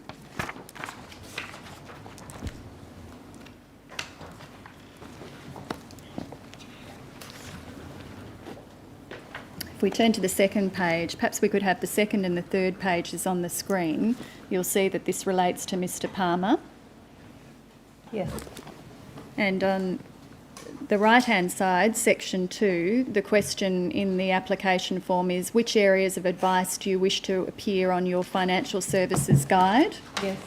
And we see that Mr. Palmer has ticked every strategy and every product Yes. except agribusiness, Correct. including self-managed super funds. Correct. And there is a notation next to self-managed super funds. Do you see the asterisk there?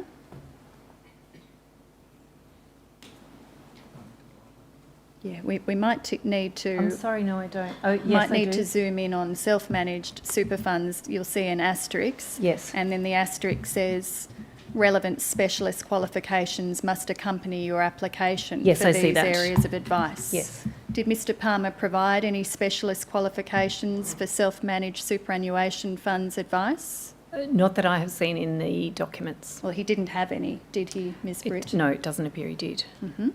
And then in section 3, advisor and employment history, the question that Mr Palmer is asked to address is, do you currently hold an authority to act as an authorised representative? Yes. And we see that he did. Yes. The licensee was Australian Financial Services. Yes. You've been with them since 2003. Yes. In answer to the question, do you have clients to transfer to Genesis? Yes. We see that he has ticked yes, and Yes. he's provided approximate values attributable to his client base. Risk, is that insurance? Yes. Of 150.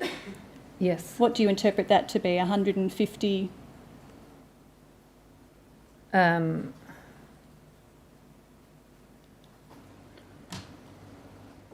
I don't know whether it's referring to the values of policies that his clients have got. And we then see a reference to FUM, which is funds under management. Yes. He had $30 million worth of Correct. funds under management. Correct. And a turnover. Can you read what is after turnover there? It looks to me like 650K, but Yes. $650,000. yes. So Mr Palmer had a significant and valuable client base that he was willing to transfer to Genesis. It appears so, yes. Yes. And then if we turn to 0105, we see his response to the question in section 6, do you have industry qualifications? Yes. Yes, but nothing is listed in financial planning industry qualifications. Just an advanced diploma in applied science under other tertiary qualifications.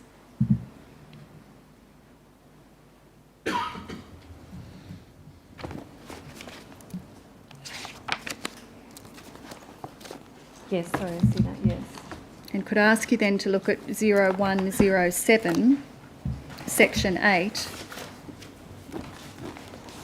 and we see the areas of advice ticked by Mr Palmer. Yes. These are all the things he is going to do: insurance, business insurance, corporate superannuation, estate planning. Yes. These are all ticked by him on the basis that these are areas in which he is advising on under authority. Yes. And at 0108, as that section continues, we see that Mr Palmer has ticked that he is advising under authority in relation to self-managed superannuation funds. Do you see that towards... Yes, I can see that, yes. And also in relation to direct property, Yes. and also in relation to gearing. Yes. Tender that document, Commissioner. Authorised representative application by Palmer, AMP 600000530101 as Exhibit 2.166. So having been through the interview process in December 2012 Yes. and having completed this application form in January 2013, Mr Palmer, through his corporate entity, was appointed an authorised representative of Genesis, Yes, he was. and Mr So Palmer... I'm not sure it was his corporate entity in the first instance, but I think I think he was with a Yep. different member firm, and then later it was his corporate entity, is my memory. Yes, so through an entity Yes, of yes. some sort That's initially. correct. Yes, that's correct. And Mr Palmer and Genesis executed various documents to give effect to that authorised Correct. representative arrangement. Correct. And the effect of those documents was that Mr Palmer's remuneration was determined by reference to the income that he brought into Genesis from product issuers and from the fee income he brought into Genesis. Yes. Thank you. Was the assessment of Mr Palmer that was done prior to him being appointed as an authorised representative of Genesis adequate? No. Well, based on the documents I've seen, it appears that it was a deficient process. Could I ask you to look at AMP 6000530012?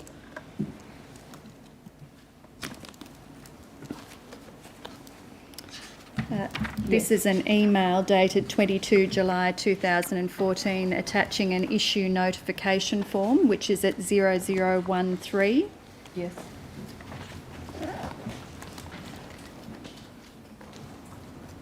And we see there towards the bottom of the page that on the 18th of July 2014, this is over a year after Mr Palmer has commenced as an authorised representative with Genesis, Yes.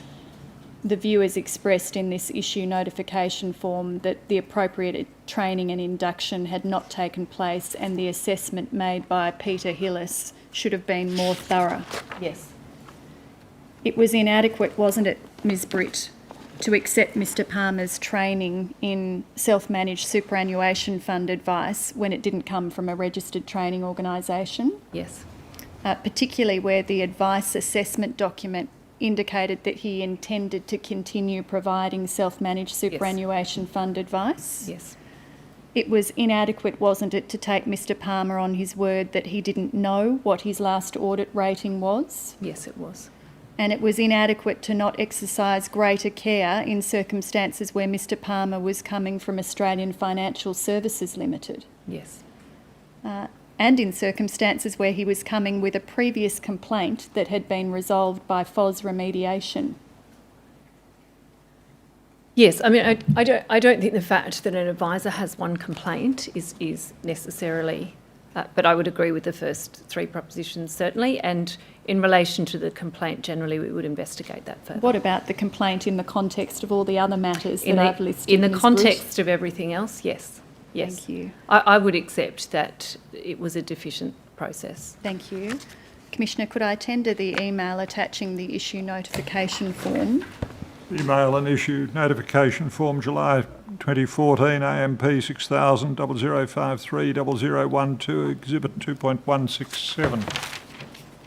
Ms Britt, the requirement that we saw in the earlier documents for an assessment of 3 client files to be done during the interview or soon after joining wasn't adhered to for Mr Palmer, was it? I haven't seen evidence that it was. Mr Palmer didn't submit anything for assessment until February 2014, approximately 10 months after he had commenced working as an authorised representative of Genesis, did he? Not that I have seen. Could I ask you to turn to tab 38 of your statement, which is AMP 6000372351.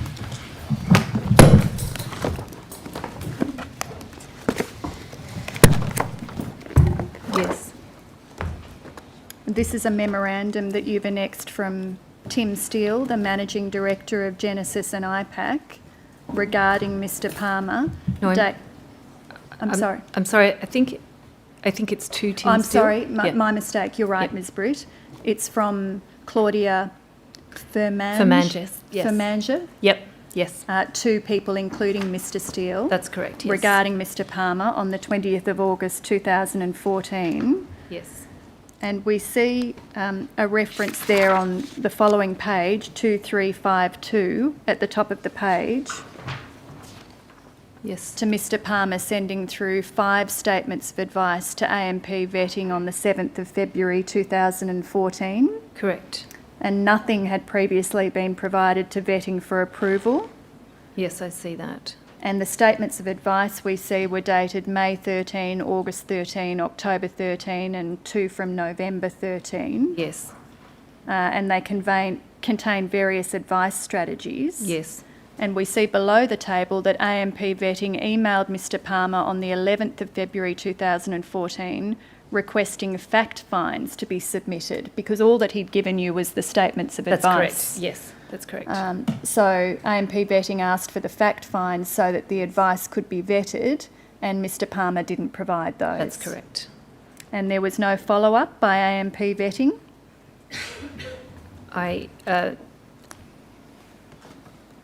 There's certainly a policy whereby that should have occurred. I haven't seen in this particular case where it was followed up by vetting. There's no evidence that it did There's no occur, evidence. is there? That's correct. In fact, not one of Mr Palmer's files was reviewed until July 2014, more than a year after he had commenced as an authorised representative. And the only reason that occurred in July 2014 was because Mr Palmer made a decision to transition from providing advice as part of one member firm to a single advisor firm. That's correct, yes. That appears to be correct. Yes. You haven't annexed any documents to your statement connected with that review that happened in connection with that transition, but I want to show you some of them. Can I ask that you be shown AMP 600000530047?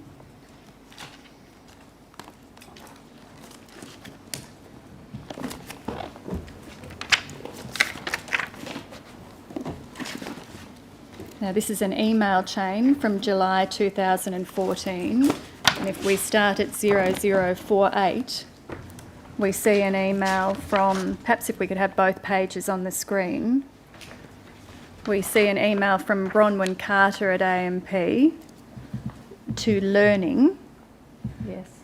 another part of AMP. Yes. Hi Liz, as discussed, I'm in the process of reviewing an FSG, a Financial Services Guide, for a Genesis advisor, Adam Palmer. Now that review would have been in the context of his decision to transition from a member firm to a single advisor firm, which it would have necessitated changes to his Financial Services Guide. I would assume so, given the dates, yes. And part of the process for this is to look at AEE. That's an internal AMP system of some sort, is it? Yes. Yes. To And I'm afraid I've forgotten what the acronym is. but That's yes. all right. To confirm the advisor has the relevant qualifications and accreditation to support the areas of advice that the FSG discloses in the advisor profile. For this particular advisor, his profile in the internal system is listed as prospective. Yes. He has been appointed according to the ASIC register and has an active Salesforce account. There are also a number of accreditation areas that seem to be missing, such as North Guarantee, margin lending and self-managed superannuation funds. I will be informing Adam Palmer that his records need to be updated to address a number of the accreditation areas prior to providing the FSG to clients. Would you please look into why the internal record for this particular advisor is still showing as prospective?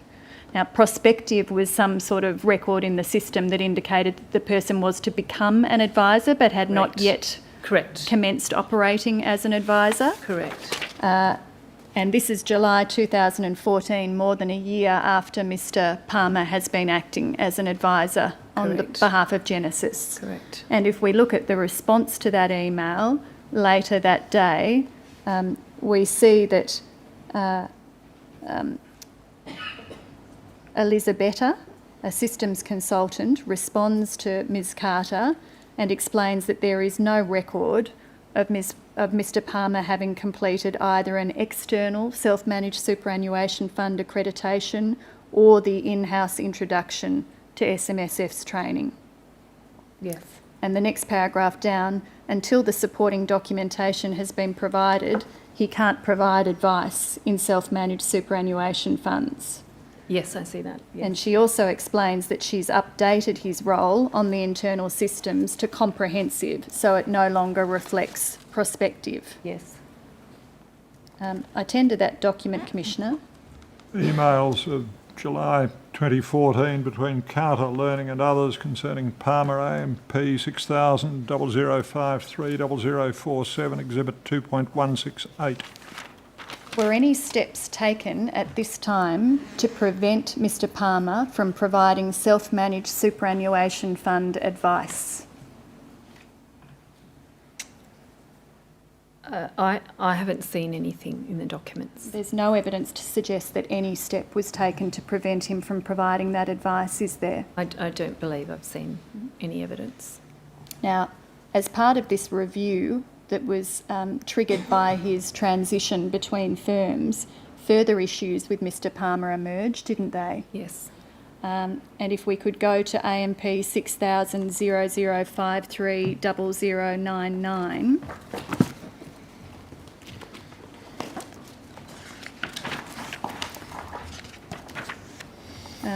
And if we could bring up 0100 on the other side of the page, this is an email attaching a second issue notification form Yes.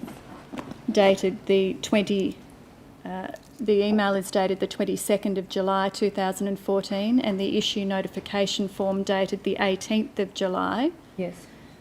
And we see that the issue that's identified in this form is that upon the review of his financial services guide and subsequent discussions, it was discovered that Adam Palmer has an interest in a property advocacy business called Property Saint, which has not been disclosed or approved by the licensee. Yes, I see that. Yes. Has the issue been rectified? No. And then further down, please provide details of all affected clients. I would suggest that all SMSF clients who hold property from the 3rd of May 2013, that's when Mr. Palmer commenced, Yes. would be affected. Yes.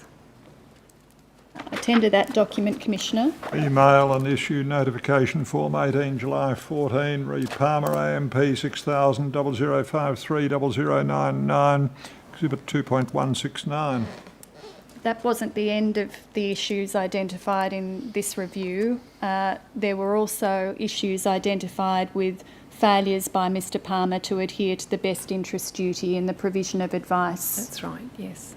And as a result of all of these concerns, a decision was made to subject Mr. Palmer to an audit Correct. for the first time Yes, that was the first audit. Yes. on the 23rd of July 2014. Yes. And you've exhibited the audit report to your statement at tab 25, capital A, which is AMP 6000280841.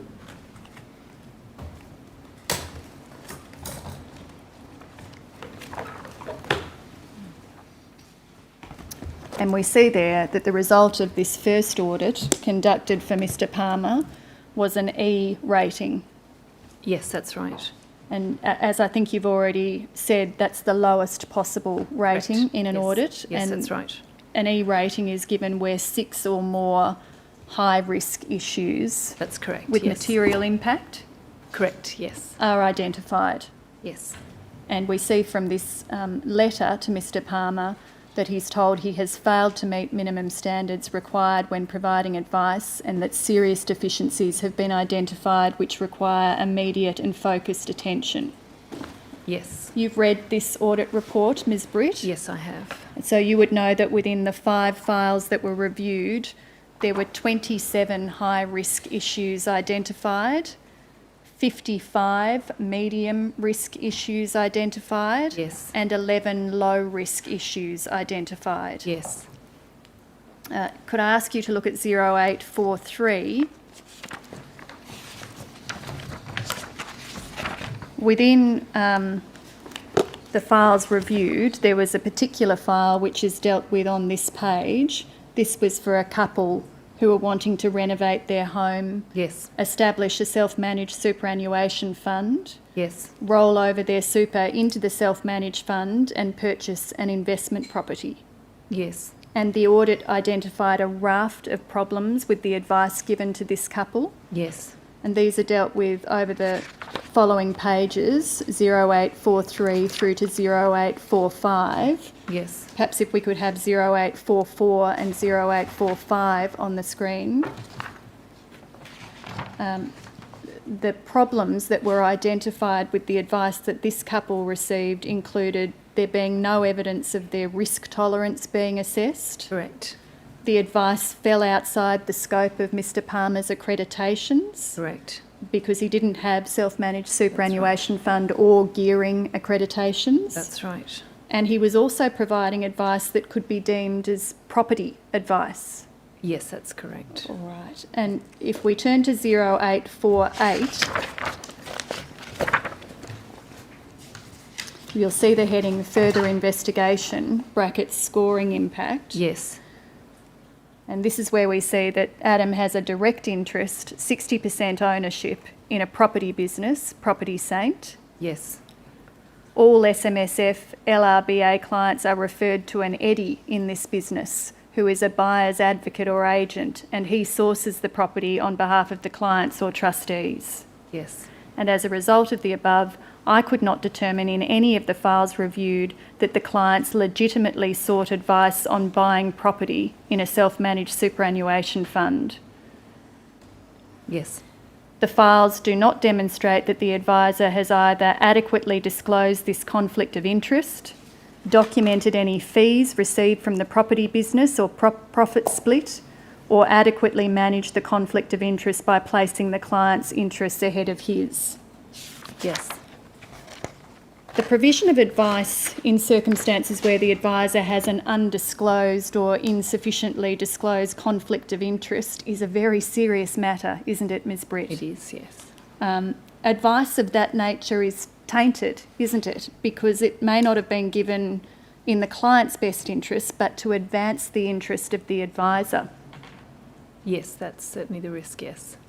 And if we continue in this document to point 4, we see that the knowledge of the advisor with respect to SMSF and SIS legislation is questionable. Yes. One file that was not reviewed in this audit, due to advice being provided under the authorisation of Australian Financial Services, the previous licensee, Yes. showed email communication between the advisor and clients regarding architect reports and demolition works to a dentistry property held in the self-managed super fund.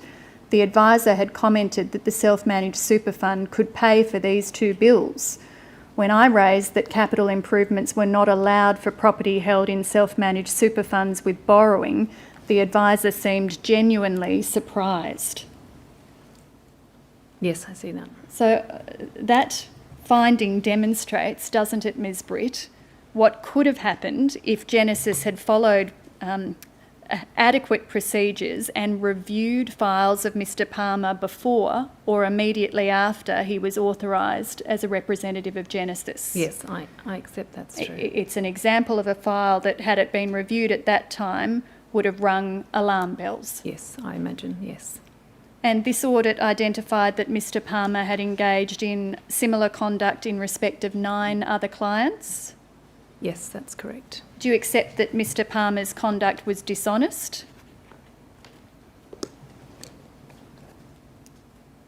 I did consider this long and hard because I know it was one of the questions asked. My response at the time was based on the fact there was no evidence of actual dishonesty. But I accept... What are you referring to when you're referring to your response at the time, Ms. Britt? The response I provided as part of my statement... Yes. Was based on the fact I hadn't seen any evidence of actual dishonesty, but I accept, obviously, that it's a matter of grave concern that the advisor hasn't disclosed his interest in this property business, and I'm aware that I was basing my opinion on the document review that I undertook. I know that when we subsequently did report this advisor to ASIC as an SCC, I've seen that we did, I think, when we broadly categorised his conduct, I think we did use the word, possibly did use the word dishonest when we made that notification subsequently. Do you accept that it was dishonest? I accept that it could be interpreted as dishonest. I accept that. Are you aware that AMP in its submission to the Commissioner in response to the Commissioner's letters about misconduct described the conduct of Adam Palmer as dishonest or illegal conduct? Yes, so I think that was, as I said, based on how we categorised it when we reported him as an SCC to ASIC, and I think that was the basis on which we provided that information to the Commission. And was that characterisation for the purposes of the report to ASIC correct? Well, I think that report was made by people who were who were intimately involved with the matter. So I would accept, if that is the categorisation they made, I made an assessment based on what I had seen, on the documents that I had reviewed.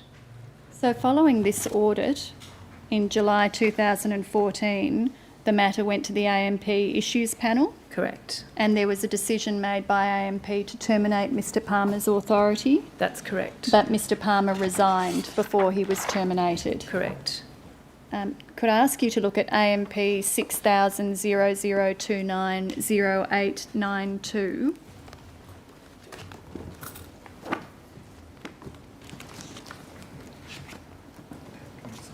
It's tab 27 to your statement, Ms Britt. Yes. Yes.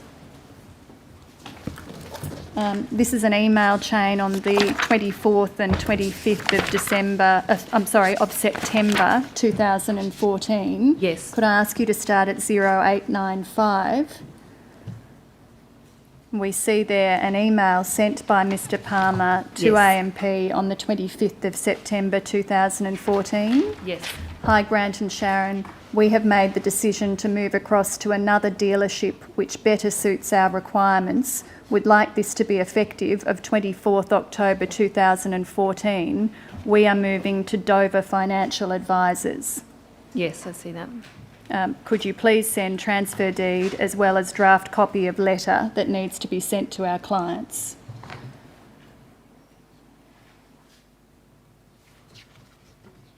It's just at the bottom of page 4 of Oh, that sorry, email yes, I see chain. that, yes. And that resignation was accepted by AMP, Yes. and Mr Palmer's authorisation was terminated with immediate effect. Yes. There was then some internal discussion at AMP, wasn't there, about what to tell Dover Financial Advisors? Yes, I've seen that. So if we return to the email chain and go to 0892, and if we could have 0892 and 0893 on the screen, we'll see that on the 25th of September, Mr Fogarty of AMP said to Sharon Zodzanov of AMP, hi Sharon, as per Claudia's email, we will still be writing to his clients. We want copies of his files and we are happy for him to go immediately over the page. Yes. Can I also ask that if Dover, new licensee, call to ask for a reference check, that we don't provide any information, please? Yes, I can see that. And then Ms Vermanja responds to this email, also on 0892. Yes. She was one of the people copied on the original email. Yes. And she tells Mr Scott, I can change the termination letter slightly to accommodate this. Please let me know once we speak to Adam. Re-reference requests from Dover. We still have an obligation to provide factual information to Dover. Dover is a small licensee who took on board another charter advisor we terminated in July this year, and they didn't ask for any references. If anyone from Dover asks for a reference, please ask them to put their questions in writing and forward their request to me. Yes, I've seen that. Did Dover ask for a reference in relation to Mr Palmer? So I'm not aware of whether they did, and in the searches that we did prior to me completing my statement, we were unable to locate any documents. So I can't say whether or not they did, only that we haven't been able to locate any. I haven't seen any. You found no reference to I any haven't seen any. request by Dover for information about Mr Palmer? I haven't seen any. Did Charter reach out to Dover to let them know that it had decided to terminate Mr Palmer as an authorised representative and why it had made that decision? I'm sorry, I said Charter, I should have said Genesis. I'm sorry. No, that's all right. I understood the question. I've seen nothing to indicate that happened. And if that did not happen, which appears to be the case, why didn't it happen? So my understanding is that the process is that we wait for a reference check from the new licensee. And once we are contacted by the new licensee, then we would hand that information over. Does that remain the policy today, that you wait for a reference check from the licensee? Well, I mean, things are slightly different now with the ABA protocol. And I think as an industry, we're much more careful about reference checking with advisors. So I would anticipate that we would receive a request through that process and we then respond accordingly. There's a template form that would be submitted and we would provide that information in response. And what if you don't receive such a request? Is the practice today to reach out to licensees that you know your terminated advisors are going to explain the basis for the termination? So in most cases, we won't actually be aware necessarily where they're going, which licensee they're going to. Let's restrict it to situations like this where you are aware. So I'm not aware that we reach out proactively and provide that information, but we certainly do provide details when the reference checking process is invoked. Do you think you should proactively reach out to other licensees to provide that information, Ms Britt, given that there is a basis for a concern that this terminated advisor will engage in the same sort of conduct towards other clients in the future? I think our experience is now that incoming licensees would always undertake that reference checking. And so as an industry, we're now alive to these issues and we're alive to the risk of non-compliant advisors sort of bouncing around the industry. And so there is this a protocol and a dialogue in place between licensees to try to prevent this happening. So that's as a result of the ABA reference checking protocol, but that wasn't the situation before that time. That's correct, yes. And are you aware that after Mr Palmer moved to Dover, ASIC conducted a review of his files at Dover and identified multiple potential breaches of the Corporations Act in connection with his files?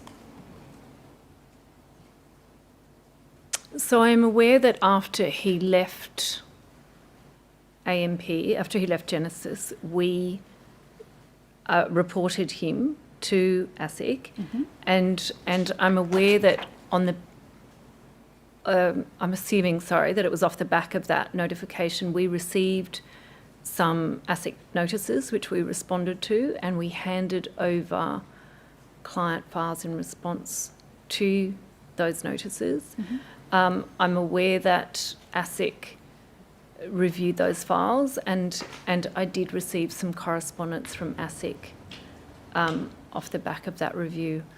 I hope that answered your question, sorry. Well, I was interested in whether you were aware that after he went to Dover, ASIC conducted a review of his files at Dover and found multiple breaches of the Corporations Act in those files.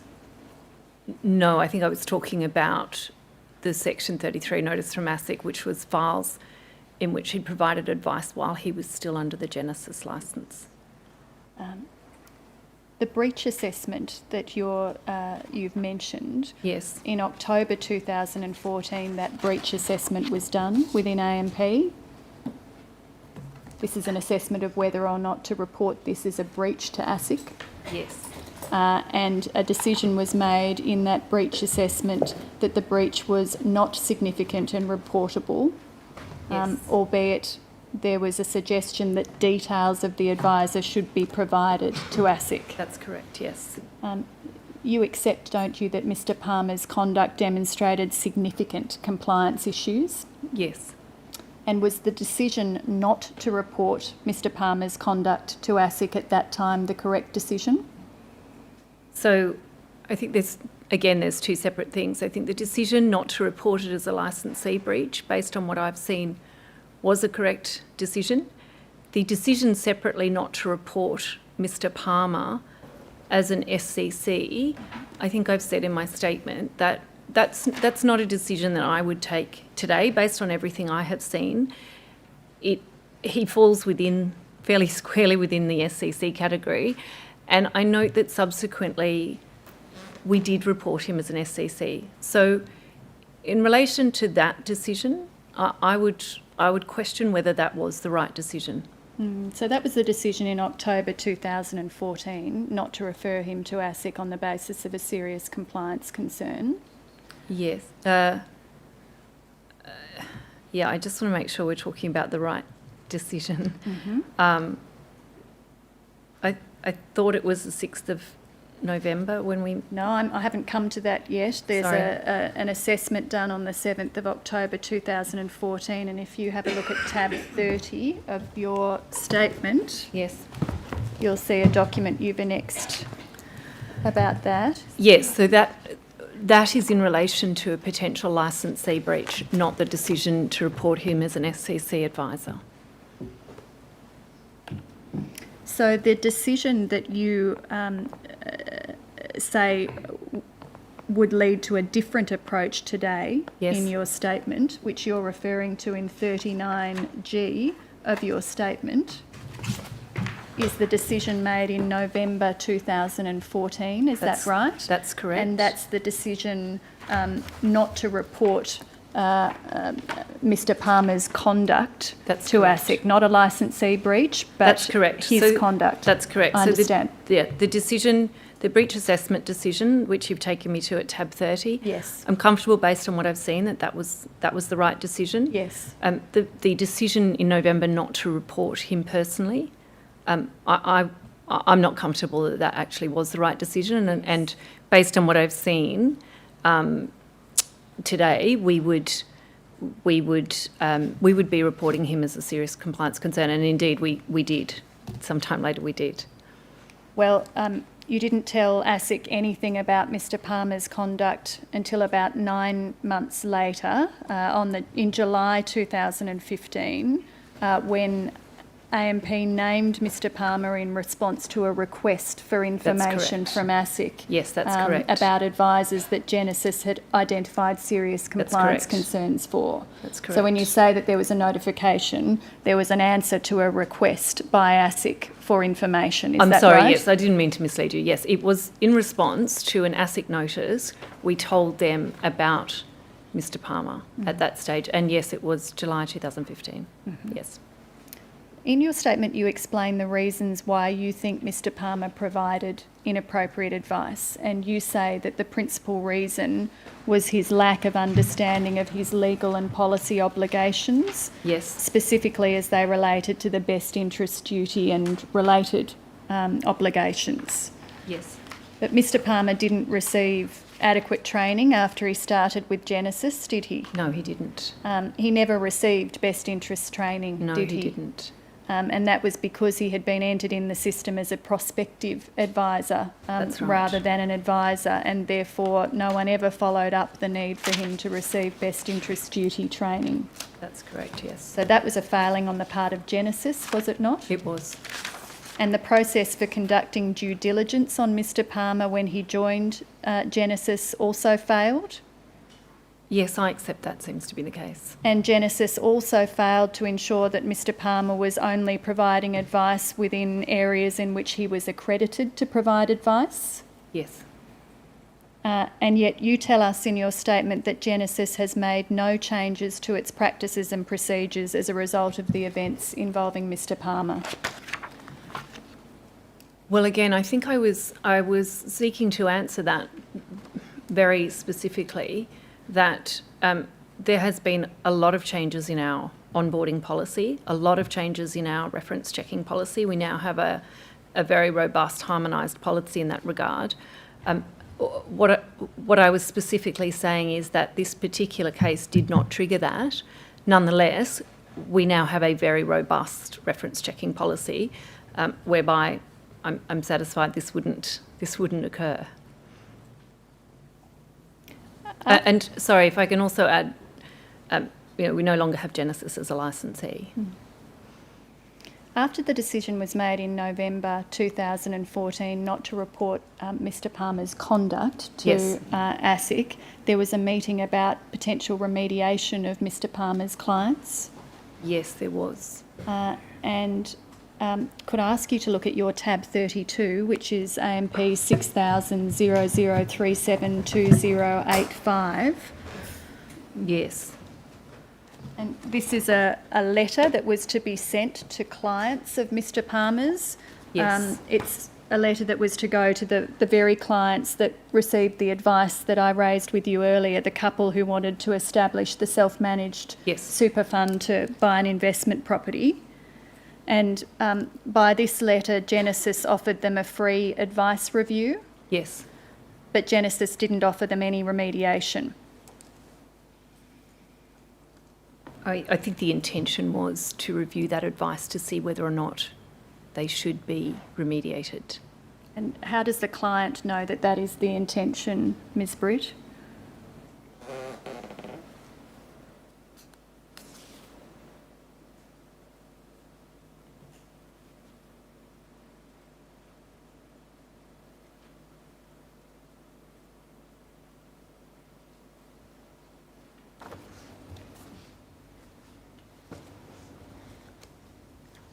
I think it is intended by words such as, it is imperative that your situation is reviewed so we can ensure that you've received appropriate advice. But I accept that nowhere in this letter is it spelt out that you may be entitled to compensation. No.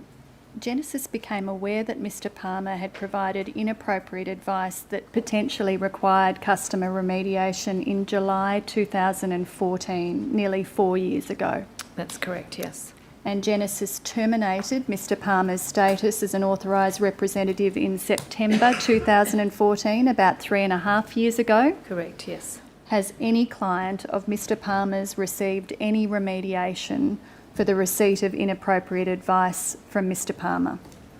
No, not as far as I'm aware. And a number of files of Mr. Palmer's clients are yet to be reviewed. That's correct. When will AMP conclude its assessment of those files? I don't have a date for when that will be complete. And do you know by when AMP will have determined whether to make any offer of remediation? No, I don't. And has AMP made any specific provision for compensation for any of Mr. Palmer's clients? No, I'm advised we haven't specifically provisioned in relation to this advisor. So, Ms. Britt, each of the 3 advisors that I've asked you questions about failed audits, didn't they? Correct. And do you agree that the file audit process is a critical part of AMP's monitoring of its advisors? Yes, I would accept that. File audits are the principal method of ensuring that appropriate advice is being given by AMP's authorised representatives. Yes, there are other methods, such as mandatory paraplanning, mandatory vetting, but I would accept that auditing plays a critical role.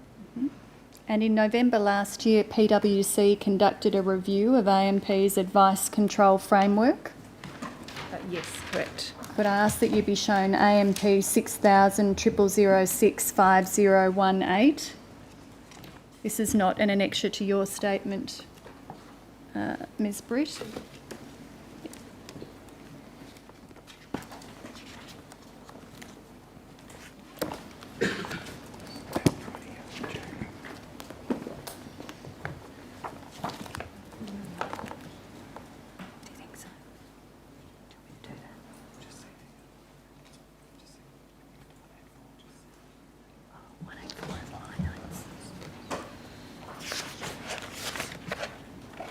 Right, so are you familiar with this document, Ms. Britt? I've seen this document, yes. So it's a PwC document. Perhaps we could pan out so we can see the bottom of the document. A PwC document dated November 2017, containing a piece of work done by PwC about your advice control framework operational effectiveness. Yes. And it follows an earlier review of the advice control framework that was conducted by PwC in 2015. That's correct, yes. But this is the most recent comprehensive review. Yes.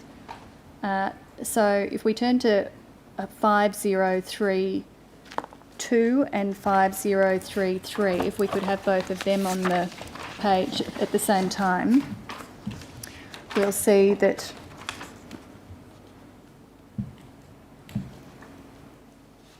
5032, and we'll just bring up 5033. The review identified 2 high priority areas for improvement. We see that from the table on the left-hand side. Those 2 matters are 3.1 and 3.2. Yes. And from the page to the right, we see that 3.1 and 3.2 related to file audits and vetting. Yes. And could we go to the findings about file audits at 5047?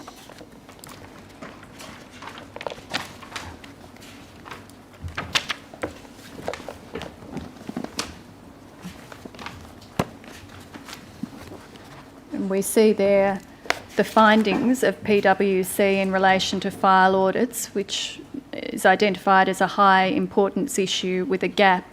Yes. And the priority is a colour, which we don't see on this copy, but it aligns with the high risk colour in the table we just looked at. Yes. We see that PwC reperformed a sample of file audits which focused on risk-based attributes and identified a number of potential issues. They included that in 3 of 12 audit cases selected, the auditor awarded the advisor a result that was inconsistent with the outcome we reached. And there is then a reference to 3 key types of discrepancies. Yes. In one case, we scored a D rating, where the ASC, that's the auditor, is it? Yes, it is. Scored an A rating. In one case, we scored an A result down to a C result. In one case, we scored a C result down to a D rating. The scoring method should be enhanced for the following. The approach remains very sensitive, and the difference between A, B and C can be quite subjective. For example, an audit of 4 files that has a specific medium risk issue occurring within all files. Deciding whether this issue is material or immaterial will determine whether the advisor receives an audit rating of A or C. In other words, a small discrepancy in interpretation can lead to a vastly different audit outcome. This is what we saw in relation to Mr E's C audit, isn't it, Ms Britt? Yes, that's right, and that was, I had expressed my discomfort. Yes, and PwC expresses their concern about this as well. Yes. And we see that the omission of a fee disclosure statement is classified as a medium risk issue, as it is a regulatory requirement that a fee disclosure service is provided to the customer. This should be classified as a high risk issue. Yes, I see that. And under the heading implication, PwC tells us that the file audit process is critical to AMP's monitoring activity, and if its consistency and quality varies, then it has the potential to undermine a significant portion of AMP's monitoring and supervision activity. And there are then a series of recommendations made by PwC in response. There are 6 recommendations there. Have each of those recommendations been implemented? So as I mentioned, we have, AMP's undertaken a process of reviewing its entire audit and vetting process. And we have outsourced some of that. We're doing it in conjunction with discussions we're having with ASIC in relation to Report 515. So it is something that we are absolutely aware of, absolutely working towards, and have a fairly robust timeframe for achieving. So I can't categorically say that we have implemented each one of these recommendations, but what I can say is that Audit 2.0, which is the program, the new audit program, will be considering and picking up each one of those. And when will Audit 2.0, when will that program of works be operational, Ms Britt? The date that we're working towards with ASIC is middle of the year, and there'll then be a process of QAing the process to ensure its robustness after that. That's quality assurance. Sorry, quality assuring, yes. So you accept that in the current audit system, there are significant deficiencies that AMP needs to address. So I'm not sure I'd necessarily concede significant deficiencies. It's certainly an imperfect system, and it's certainly something that it is critical to our overall monitoring and supervision. We absolutely accept that. And so it is something that is constantly evolving, and we're constantly looking to improve. And your external consultant has told you that the need to improve is high and that this is one of the 2 high-rated risk issues resulting from their review of your advice control framework. Yes. Thank you. I won't tender that document, Commissioner. It's annexed to another statement that I will tender shortly. I have no further questions for the witness. Does any party other than AMP seek leave to cross-examine Ms Britt? Very well. Mr Hollow. Thank you. Ms Britt, you were asked some questions concerning recruitment and the checking process of Genesis in 2012. Yes.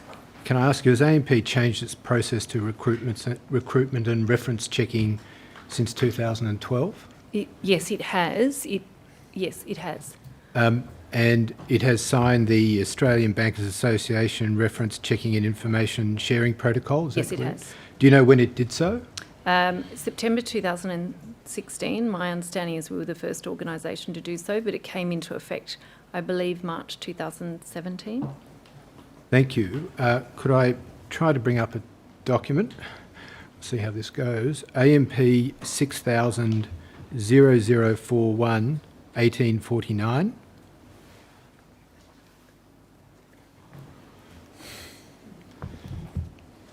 Miraculous. Can you identify that document for the Commission? Yes, I can. That is the current recruitment and reference checking policy that is applied across all AMP licensees. And I think you referred to this policy in giving your answers to Ms Orr, is that right? Yes, that's correct. So there's this policy, and then there's a set of guidelines that sit behind this policy, and together they form our reference checking and background and recruitment policy. Thank you. You'll see from the face of the document that it's referred to as a final draft pending final approval from legal. Are you able to say what the status of this document is today?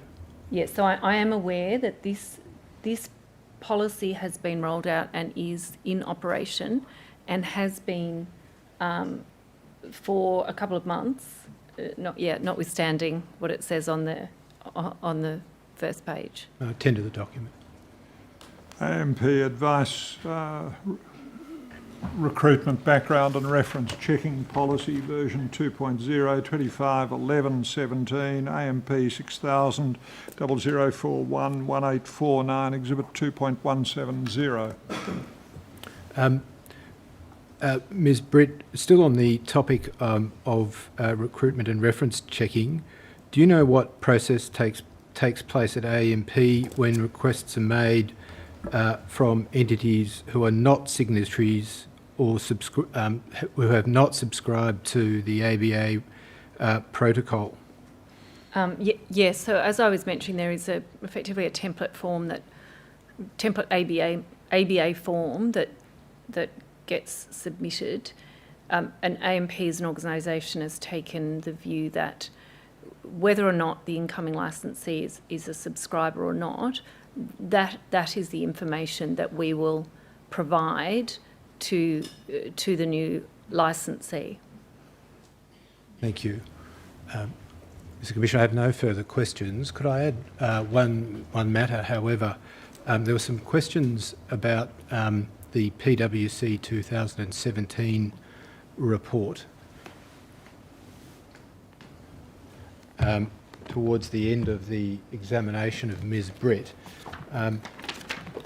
could I just reserve my position in terms of a tender of a management response? I don't have it at hand.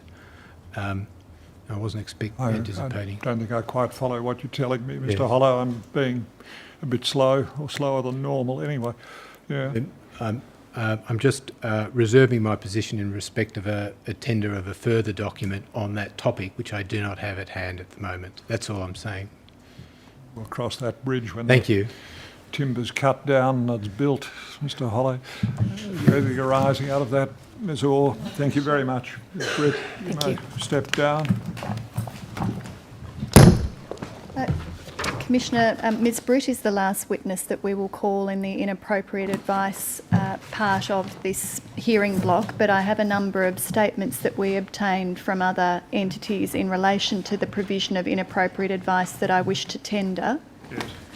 The first of those is a statement from another AMP witness, Mr Anthony Regan, dated the 11th of April 2018. Would the Commissioner like the document IDs for these If you statements read as them well? out, we can then track them with as part of the exhibit note. Thank you. The doc ID for that one is AMP 600000632957.